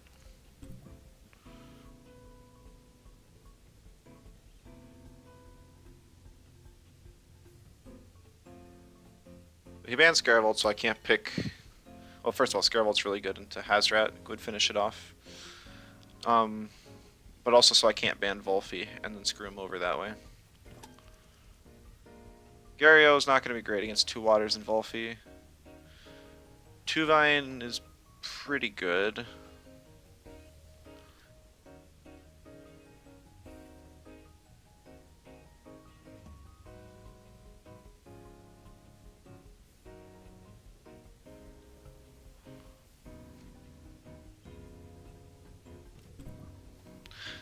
One of the things I want to do is calc my Tuvine to outspeed max speed Hazrat with Turbine. I don't know Hazrat's max speed offhand. I want to say it's around like 286 or something. But like I said, I just don't know. Top 3 already? Not yet. We're up to rank 5 though. Thanks to Welsh giving us a little boost and keeping a decent win rate.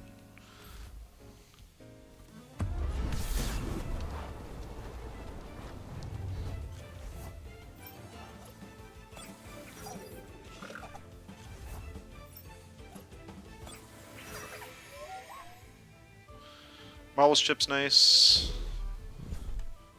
Not really afraid of Shawland here, I'm just afraid of Hazrat. Sakura doesn't really have much to do here. I double the Hazrat to put pressure on it.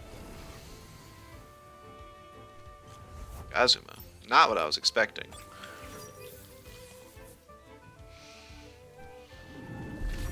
Oh, we don't see a heat up. That is a surprise.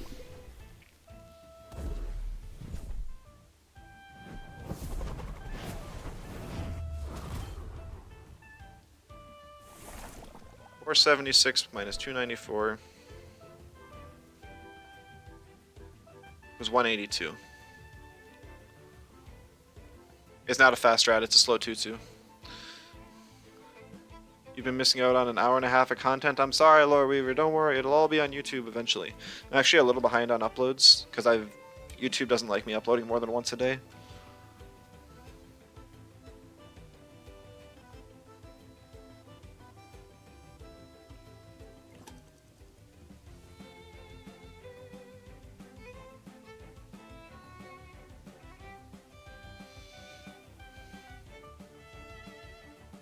I don't need Sokka for anything else.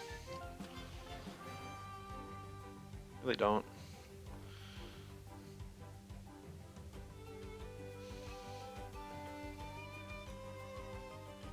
Like, it's okay against Shawland, but whatever.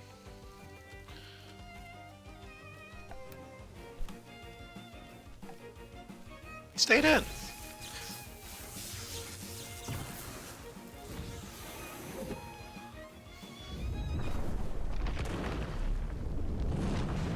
I hope the Haito kills.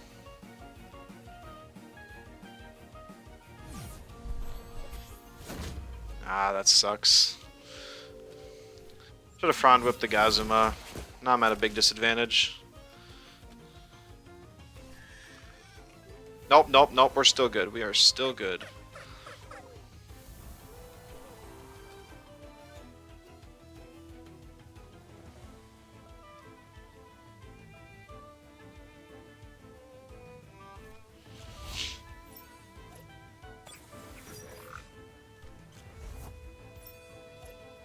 Yeah, I forgot about the Toxic for a while. I wanted Saku to die, but I also wanted to get the kill. I should have left the Hazrat alive, though, so I could have finished off with mine at that health. I was just... The reason I didn't Feather Gatling there is I was predicting a swap to Inky, because if I used a wind move, it wouldn't have done any damage. I guess I could have just used a wind move and then frond whipped anyways. That would have been the smart play, but... Oh well.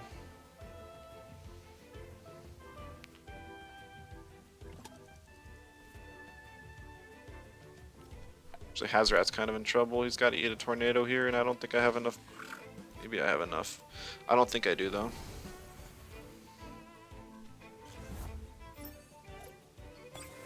You don't even know if this thing has tornado for sure.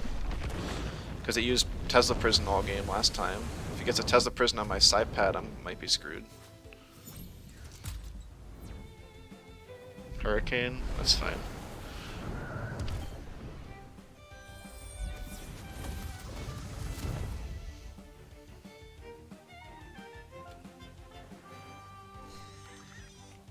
Alright, Shell Ant eating, that's cool. Oh, the question of does it have Kessa? I'm sure it does. Kessa's such a good move on it.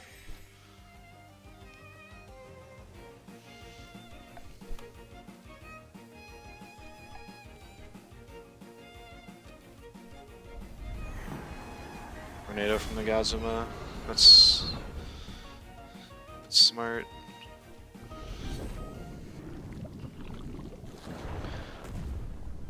Didn't even risk trying to be faster. Maybe it's actually a slower Gazuma, I have no idea.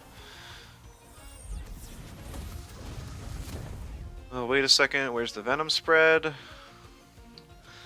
Always switching things up because I lost a couple with my old team, so... Or with my that team.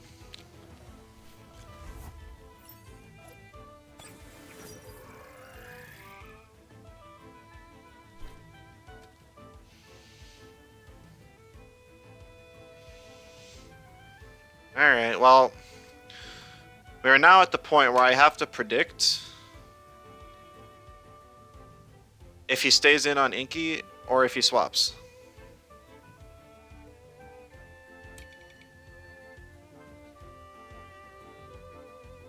Like, I can Nicho the Inky and it should die.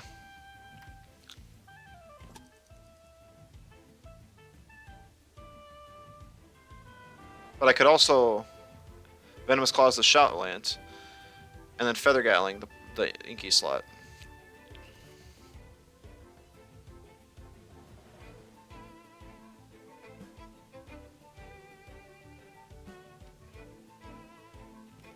My guess is he's gonna... Well, I forgot I have Ninja. Yeah, he stayed in!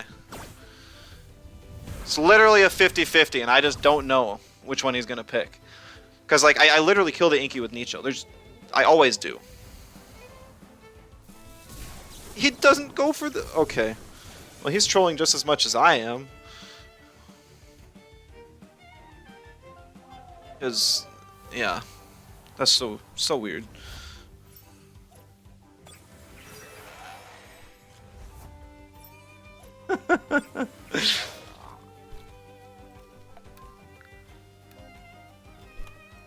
I'll hit the Inky just in case it's like a really weird bulky Inky that's calced to survive this.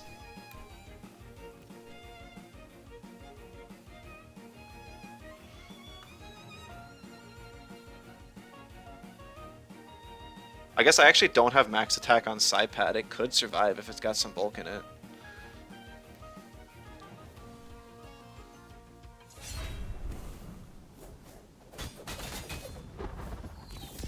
Oh, okay. Oh, it's got double screen. That's what it is.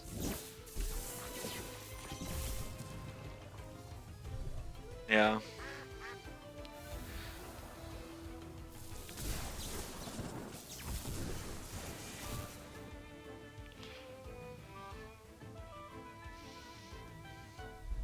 Dang it. Double screen Inky. Sometimes, usually it's pan sunscreen. Because that helps you with the token matchup, but this guy did not do that, so rip.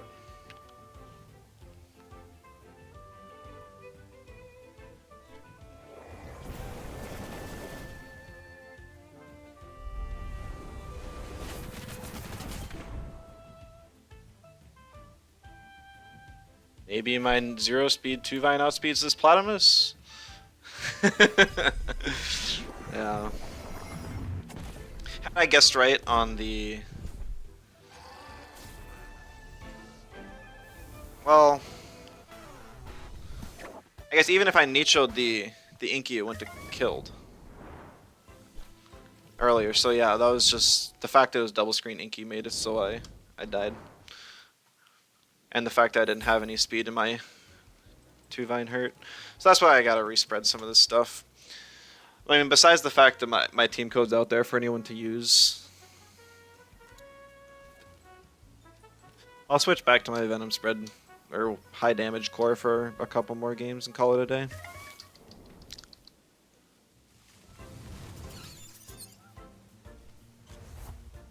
Yeah. It's like, there's not a whole lot of reason to have max damage on stuff. I guess having higher damage on Psypat would have helped there. Like, what do I have on this Psypat? Yeah, only 253 attack.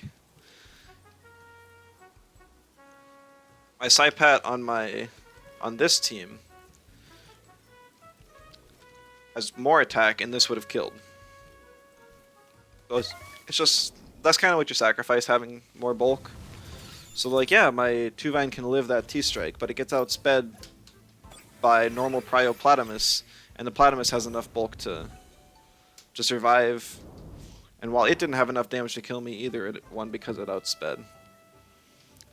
Like, that team I would much rather face with my aggro team here than my bulky or my mid-range team.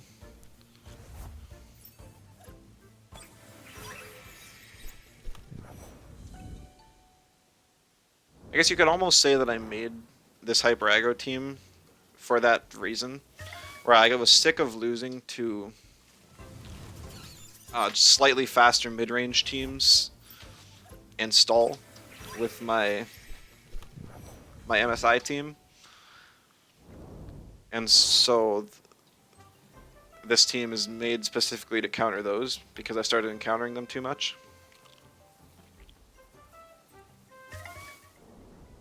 But the problem is that the meta is so free and flexible that I don't know which team to bring to the tournament, really. Most people know my strategy here with kind of like 2-wire into Venom spread into 1-shot before you can move. So 2-wire's got such a high ban rate, and because I stream, people know the strategy that it's just not worth bringing.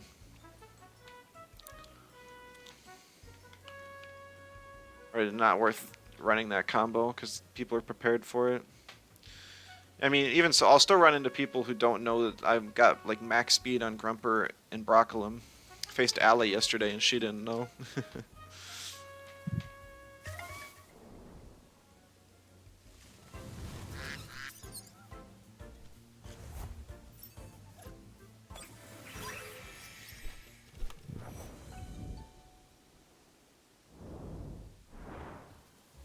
Half of each. You've already got Psypat and Broccolum.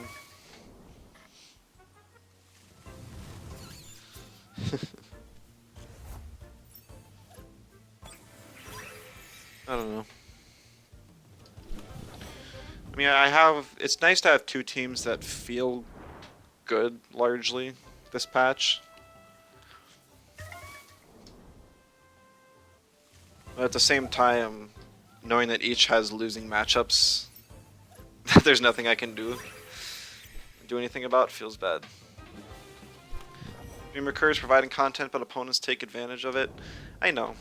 I knew that's what I was getting into, but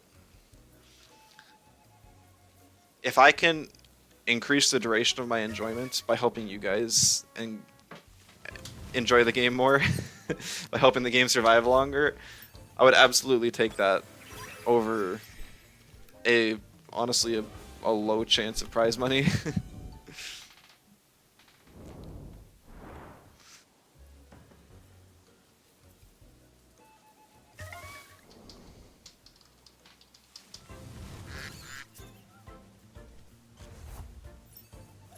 Plus, I mean, only me winning prize money versus a few hundred people enjoying my content, like, it seems kind of obvious. Choose you guys any day.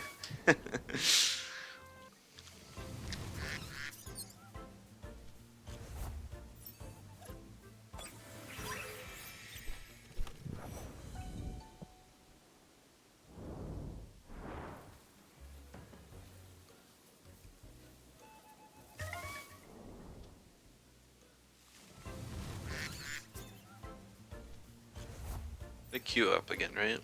I know I clicked on my team. I might have forgot. Second time in a row. That would feel bad. Oh, we're good. Only a couple minutes in the queue. It's not bad. Gonna be really interesting to go back and check out the EMEA TemCS tournament this weekend. It happens in the middle of the night, so I'm gonna miss the thing live.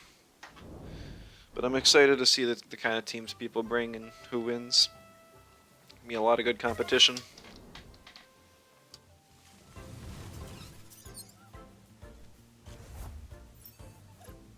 Like, are we gonna see a whole bunch of super meta teams? Are we gonna see some creative stuff? Excited to see you go 0-3 in Swiss. Oh, come on, don't say that, Lulu. You gotta defend your title. You got the skill to do it.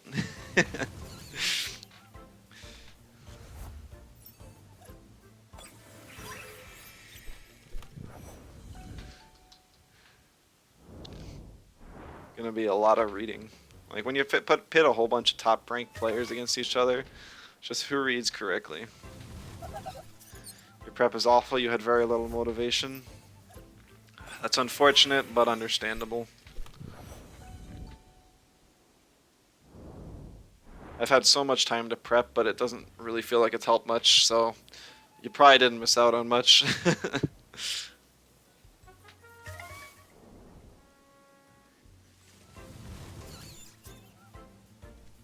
Which will win Worlds, and you'll be like, what title do you put on now?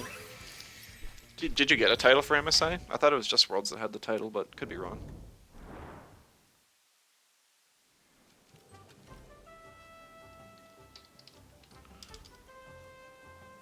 I can't even spell your name right. I know what it is. It's just upcoming. Oh, gotcha. That's why.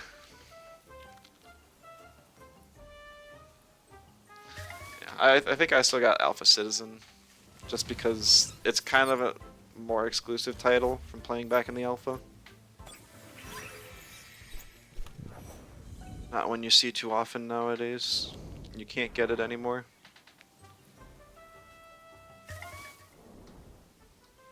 Got my title on Discord. Or you're talking about Lulu's nickname or something.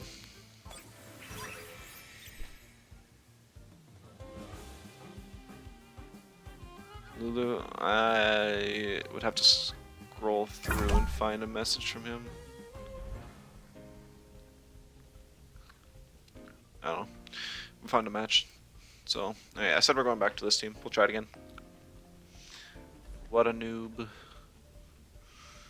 Alright, we got a bulky aggro team. Triple toxic, as usual.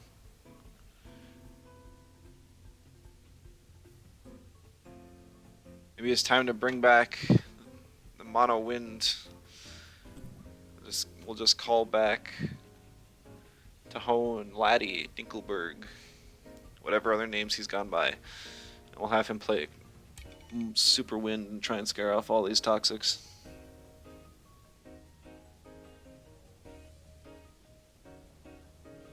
Rock Band's interesting. So that means he wants to play as toxics, which is fair.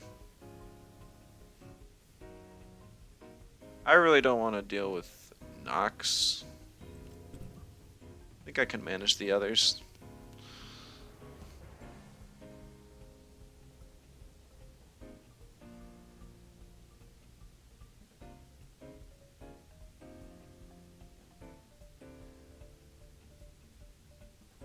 I gotta remember, like, this is one of the few games where my 2-wire's not banned first, so I can just do this.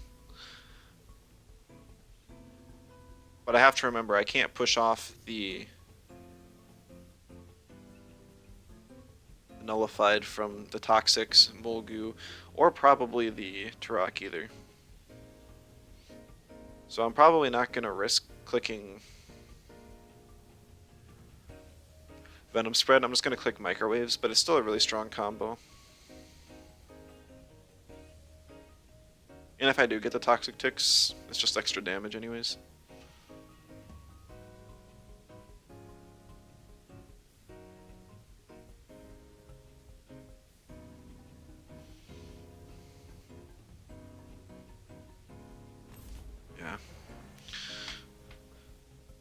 So like I can get Faraday Cage back, but since I'm also toxic, they can't push it off.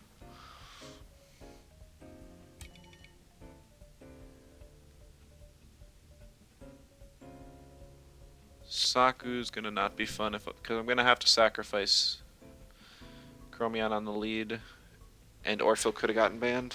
That would have left me in a rough spot. If you win the lead, you get a special roll. Yay! Is that for the winner of like each of the sections, or for the bonus match for the winners of each group? Grumper's nice. Inky is decent. I'm gonna pick Snake. Scare off the Tyrannax so I can pick Inky. Okay, it didn't work. I failed. But now I have Snake against Tyrannax, so that's okay.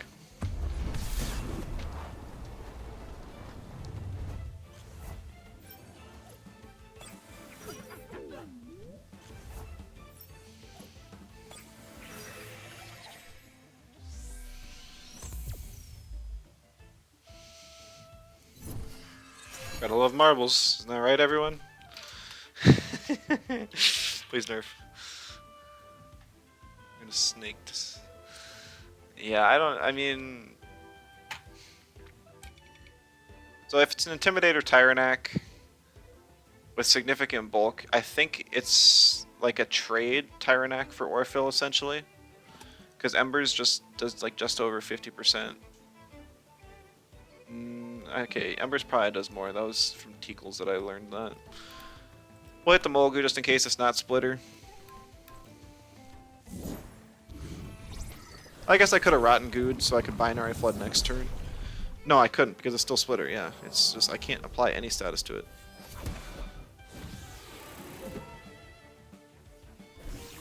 $33. I have to turbo attack it.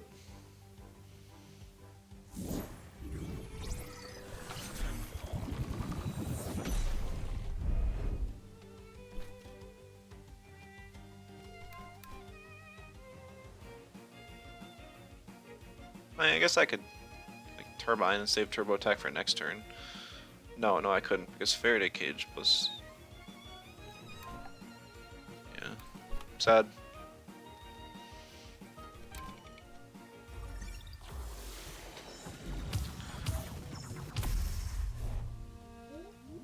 Reset the Mashuk and binary. I considered that, but Chromion dies. Boop. Oh. If you clicked Wastewater, I would have died. That would have been the smarter play. Double screen Mashuk, more than likely parrier. Like, he could have very easily P-jabbed into Wastewater, killed the Chromion, got an attack buff, if it was tireless.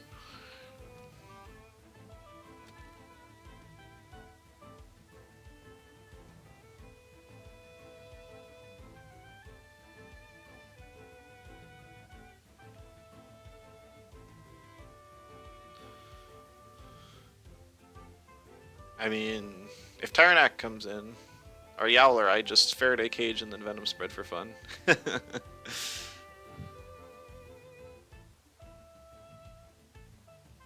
Tyrannac could have bait. Yeah, okay, Yowler came in. Nice.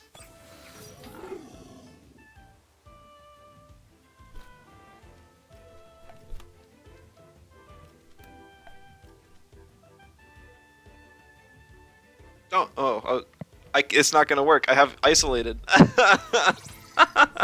Everyone forgets that status exists. That's so sad. I just wasted a turn. I would have always clicked the Faraday on Mashuk there.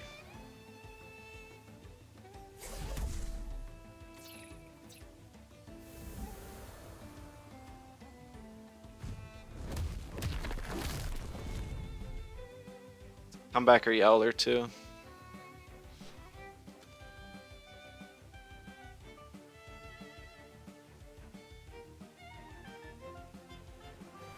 Oh, that one hurts.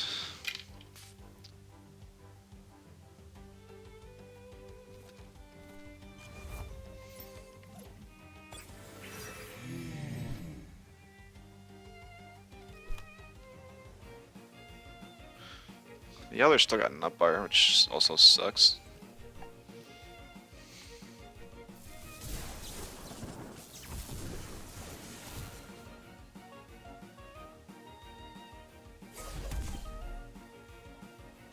He's got Oshi, really. I guess it's comebacker, but I would have much rather this have not been a comebacker Yowler.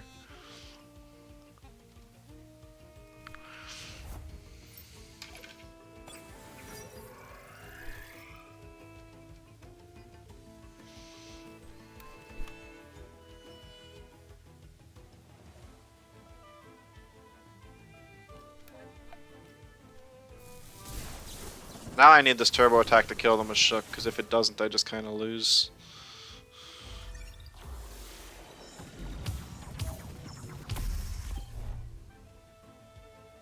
I mean, I might lose anyways, but...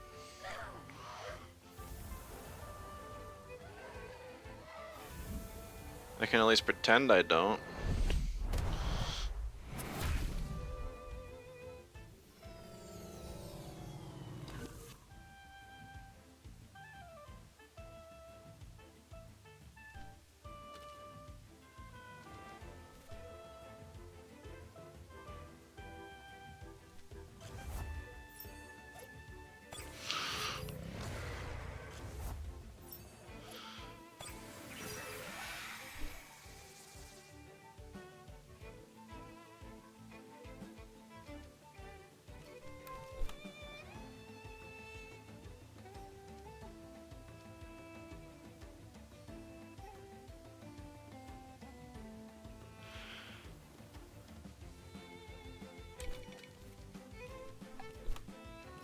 Must be an Intimidator Tyrannac to block out my Spec Master.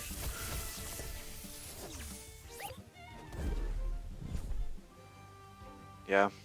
Which means I don't deal enough damage to Yowler to kill it. So then he's able to break through my evasion on Inky, and then I can't...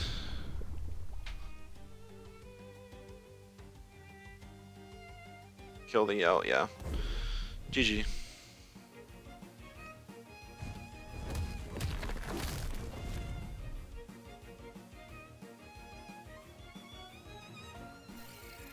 I did not acknowledge the melee threat fast enough.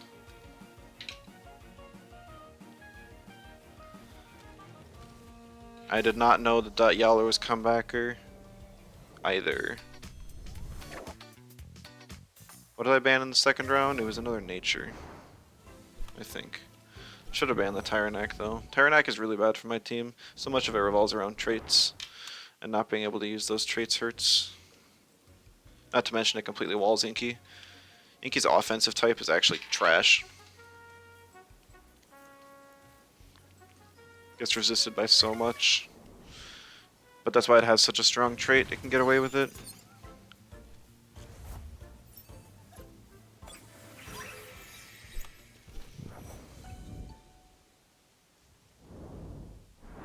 It wouldn't have really helped for me to save 2-wire.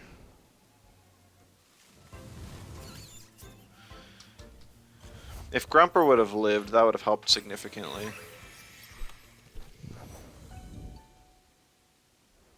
I would have been able to get like a Dust Vortex off on the Tyrannac or the Yowler or something.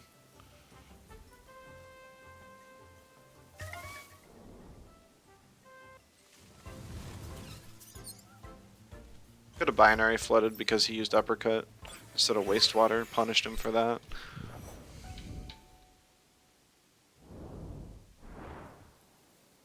Yeah, like the people who don't ban 2-wire have adequate counters to it. That's kind of the thing. You really should just run like triple winds just to counter all of the stupid Toxics. Toxic is literally the most common type in the meta right now.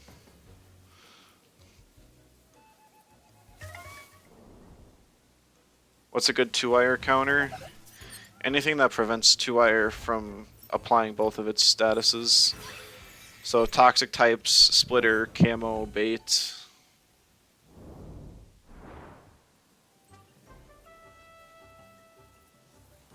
Anything that applies isolated.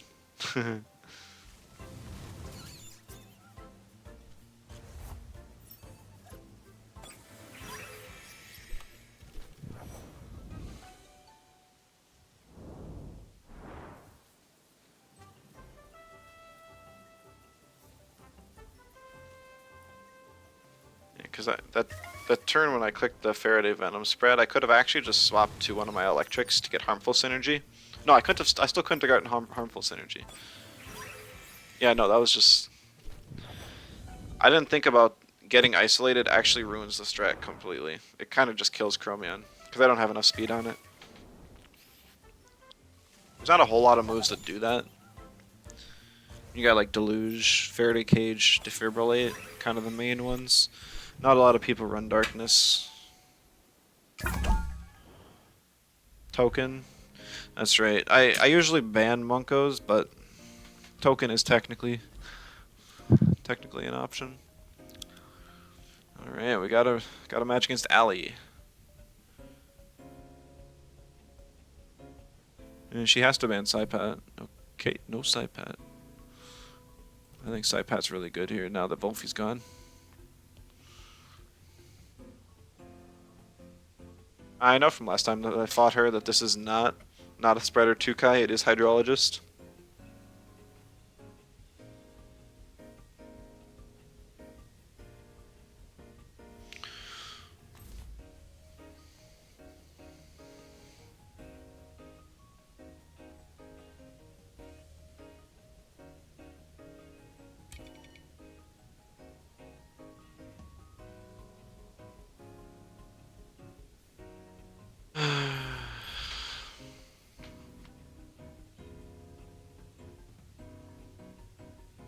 This combo allows me to completely ignore Shawlant. Both have priority options that allow the other one to hit super effectively. Moonflank is her best option here.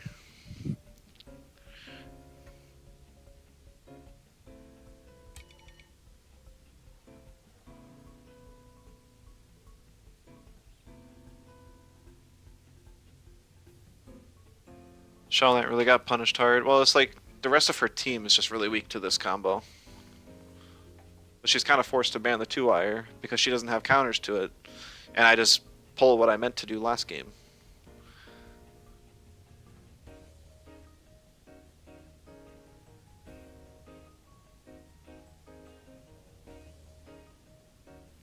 I'd rather deal with a slightly slower 2Kai than Plethoric Whiplump. I think he gets banned.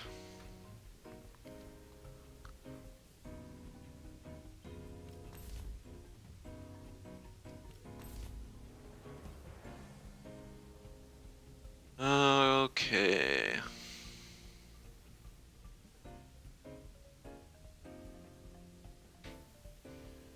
Broccolum is now very valuable because it's my best remaining 2Kai counter.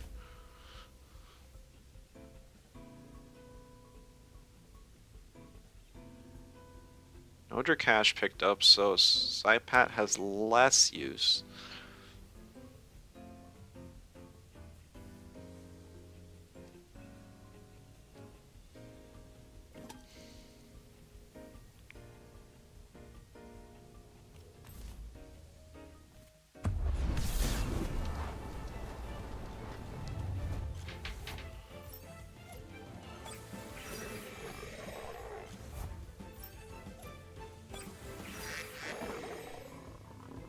Ah, marbles on your move flank? Why? Res badge exists. Why do you have to have the dumb item?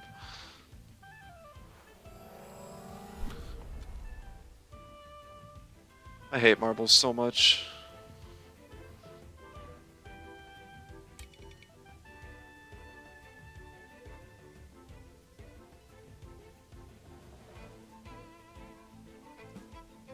Like, this move flank's free to stay on the board for like 5 turns.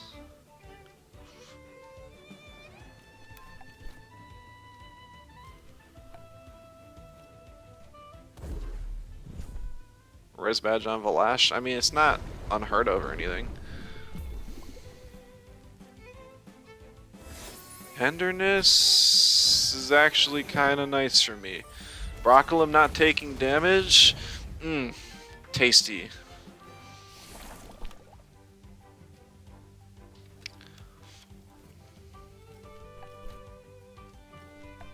Maybe she doesn't remember I'm like high speed invest.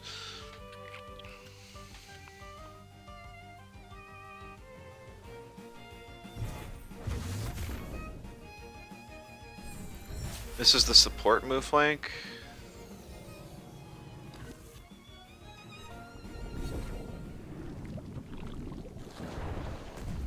I mean, it does put a damper on Psypat's fun.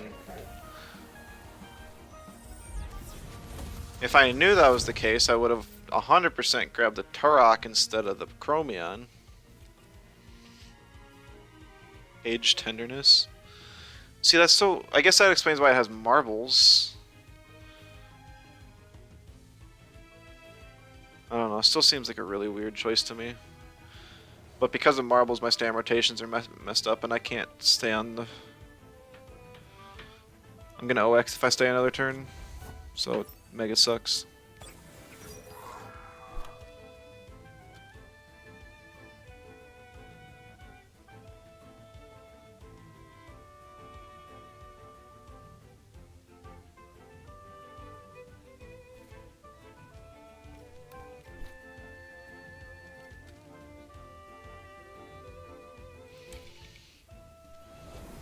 Bait? Bait for what?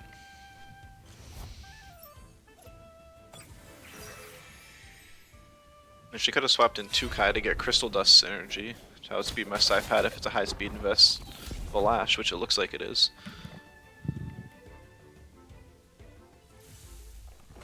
Maybe it's Scavenger? It'll heal? Yep.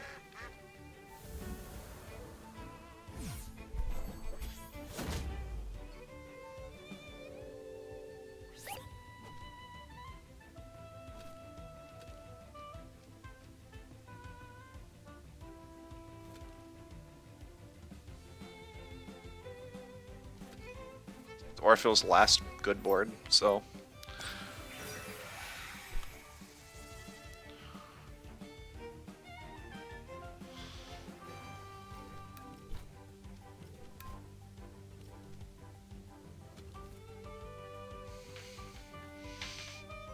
With Valash gone, Kapire doesn't have synergy, which gives me a little bit of leeway. Kessa on the Orphil kind of puts a damper on things, but it's not too bad. It doesn't get a lot of use from me anymore.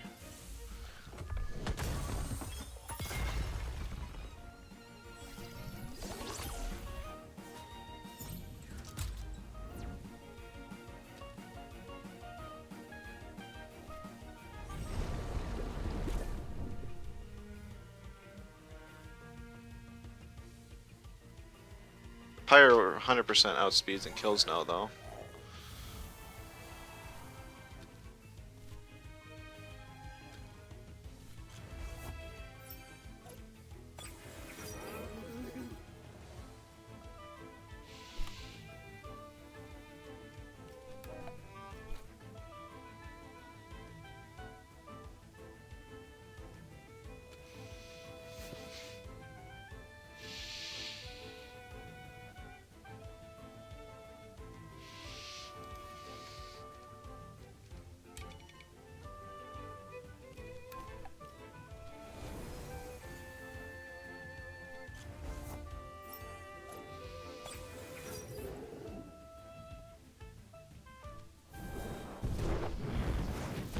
Live! Last rush.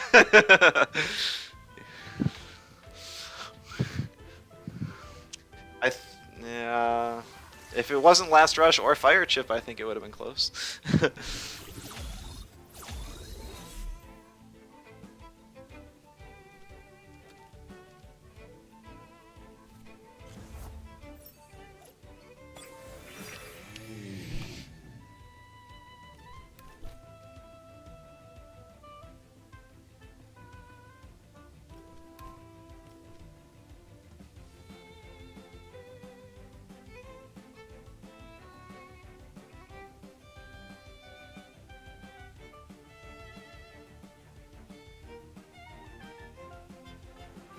I should have this game though.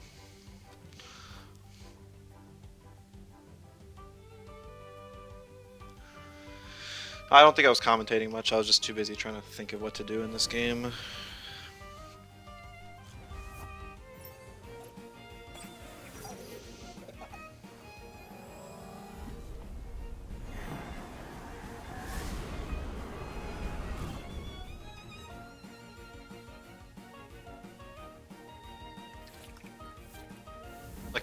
there's no, there's literally just no way for the Kapire to outspeed a Sludge Gift, and I don't think there's any chance it outspeeds either.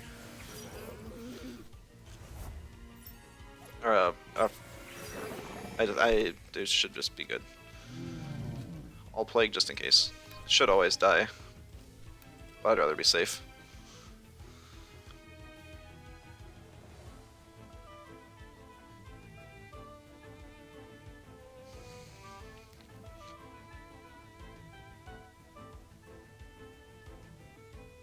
Like 2K never kills Brock,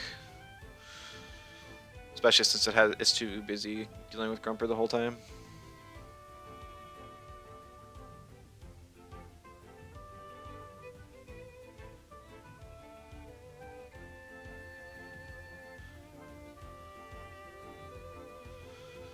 I mean, Sludge Gift didn't need the nerf. Wolfie did. Don't punish my speedy Grumper like that.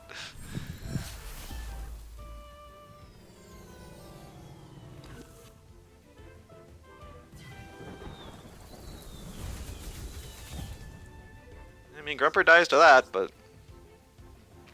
Tornado does not one-shot Broccolum. GG's. Should be some good TMR from that win. Pretty sure she's high up. Or not. Man, we just lose so much more than we win. Feels bad. Oh, I guess she's kind of bordering on legend.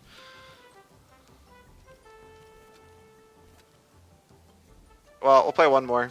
Run off at 10 games. That sounds good.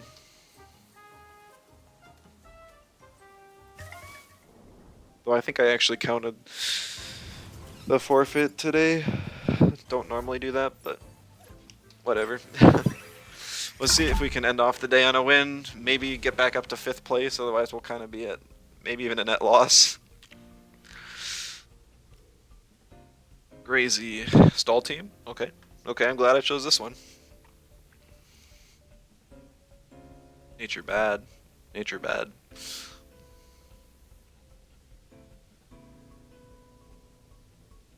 The truck hasn't been helping much. Maybe I should swap it back out for something else.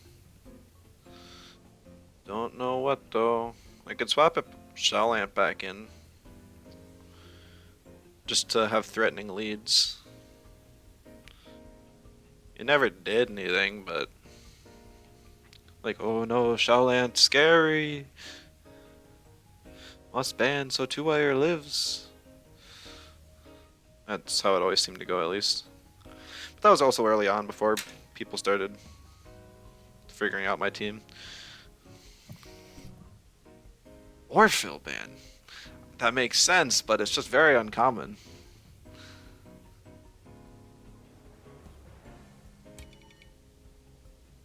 I don't know if this is a max speed fat burner Schmied or not. If I knew, I would pick Chromion first for sure.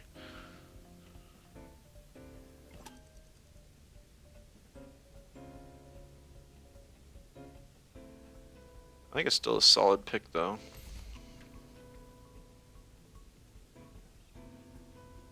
Gives me a little bit of flexibility with the lead. Just because I can pick either 2Y or Psypad or just pick something else entirely.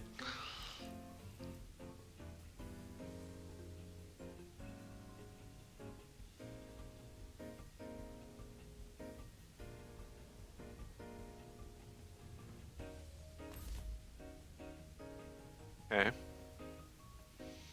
Let's see, double status applications. I have Bright Beam on Inky. I have Camo on 2-wire.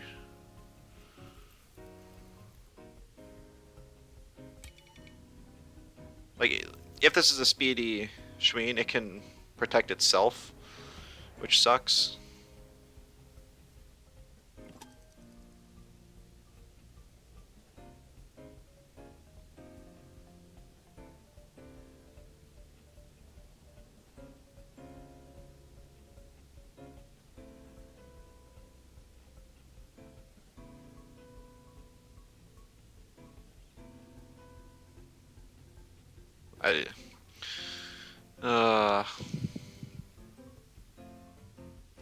Whatever. It gives me some flexibility to deal with the Cycrax Doom here.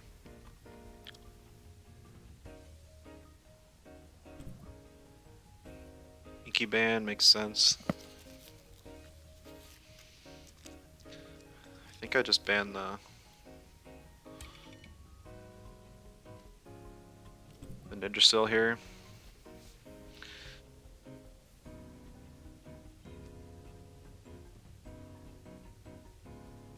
Psypat will be good.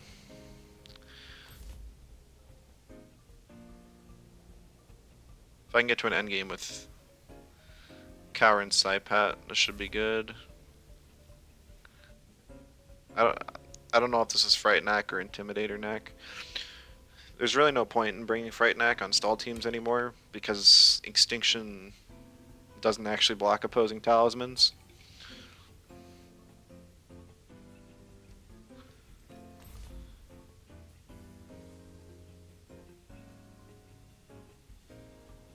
I'm gonna bring the Turok and just hope it's not Fright Knack. I mean, I probably just click Feathergat and Rockfall until I know.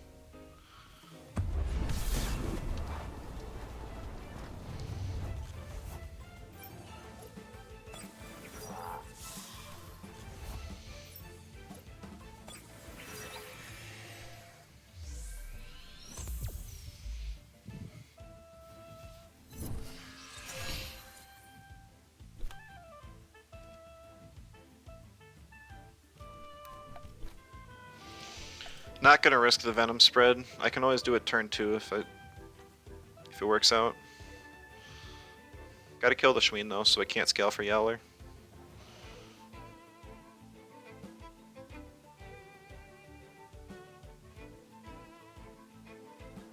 Psypat and Chromion are my VIPs here. Or VIT, very important Tem. Because they're just the highest damage dealers. Grumper can deal good damage, but its stamina's low and such. See Cowan come in here, so glad I clicked a double Digi.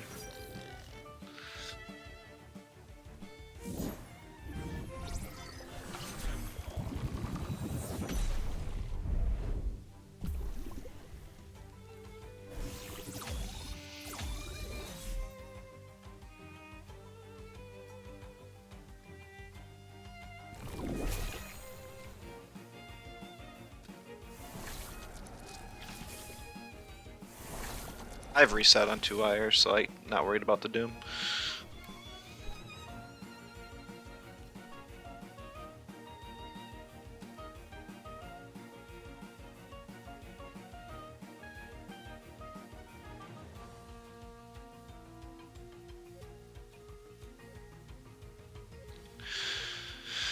I'm resting on 2 wire because I just don't have stamina on this. I should probably just put 81 stamina now. That's actually one change I meant to make and then I keep forgetting. Because I just don't pull off the cheese often enough. That I just don't need to reach the damage breakpoint I initially had for it. Cycrox leaving, Yowler coming in. Okay.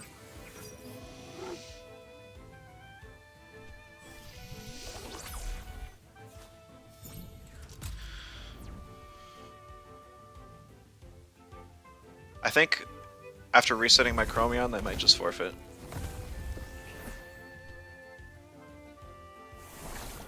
We'll see. I still don't know how fast the Schween is.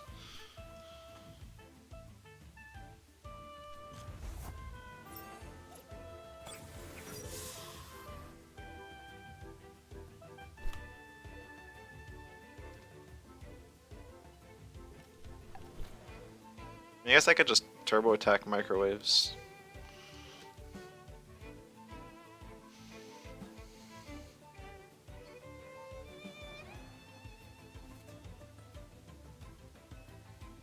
I mean, I really want a Faraday Venom spread. But if it Fluid Barriers, he's not going to predict that, is he? There's no way. He doesn't know my strategy.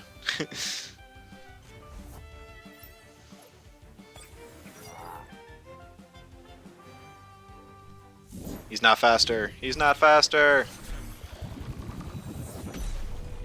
Is this the immunity Schween game? No, it is not.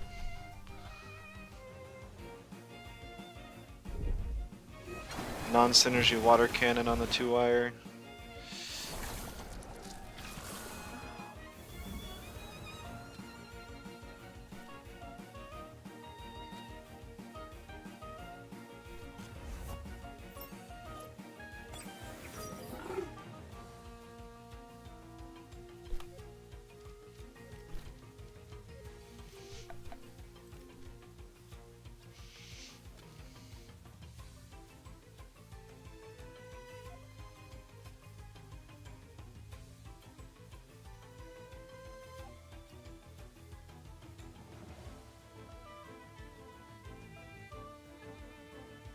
Okay, so 2-wire dives to the Digimove from Cycrox.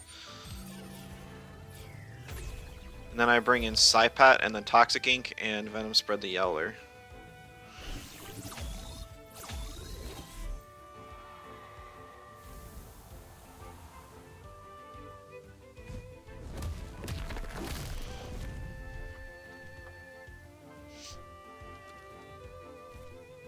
And then just hope that the Tyrannac's not bait.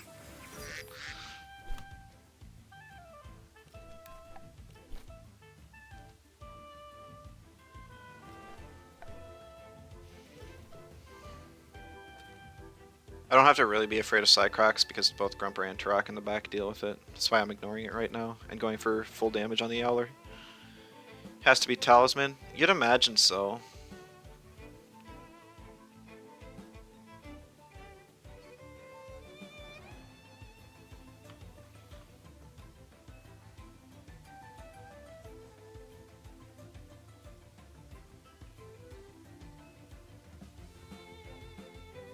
It would be off meta, yeah. I mean, it's still an item I see on Tyrannax, so that's why I always kind of wonder.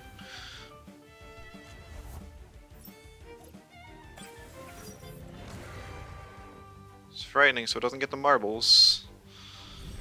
I don't get the Schween's Horn either, so I still deal toxic damage. In Doomstall? No, I don't see it in Doomstall, I just see it in general. Chromion lives to get another one of those Venom spreads off. It's like, this is the power of it when people don't ban the 2-wire or the Chromion. It's so stupid. GG's. Nice to end off on a win though. And I mean, that's kind of what I designed the team to do, so it's fun to pull it off every once in a while. Even if it's just 1 out of every 10 games.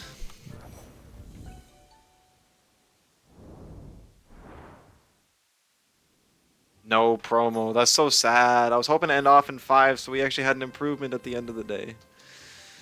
But there's fierce competition. And apparently low legends just don't give any TMR boosts at all. I don't know. Well, I hope you guys enjoyed. I want to give another shout out of thanks to Get in My Belly for the 5 community subs. Script also who's subbed, and everyone else who's subs in the last month. We're actually at like a height of subs, so I really appreciate each and every one of you. Even those of you who just stop by and watch, I'm glad you enjoy my content, and I'm always glad to see you guys using my teams and stopping by in the streams and chatting. It's just all fun. So, but that is gonna be all for me today. I hope you guys enjoyed, and I'll see you in the next one. Bye-bye.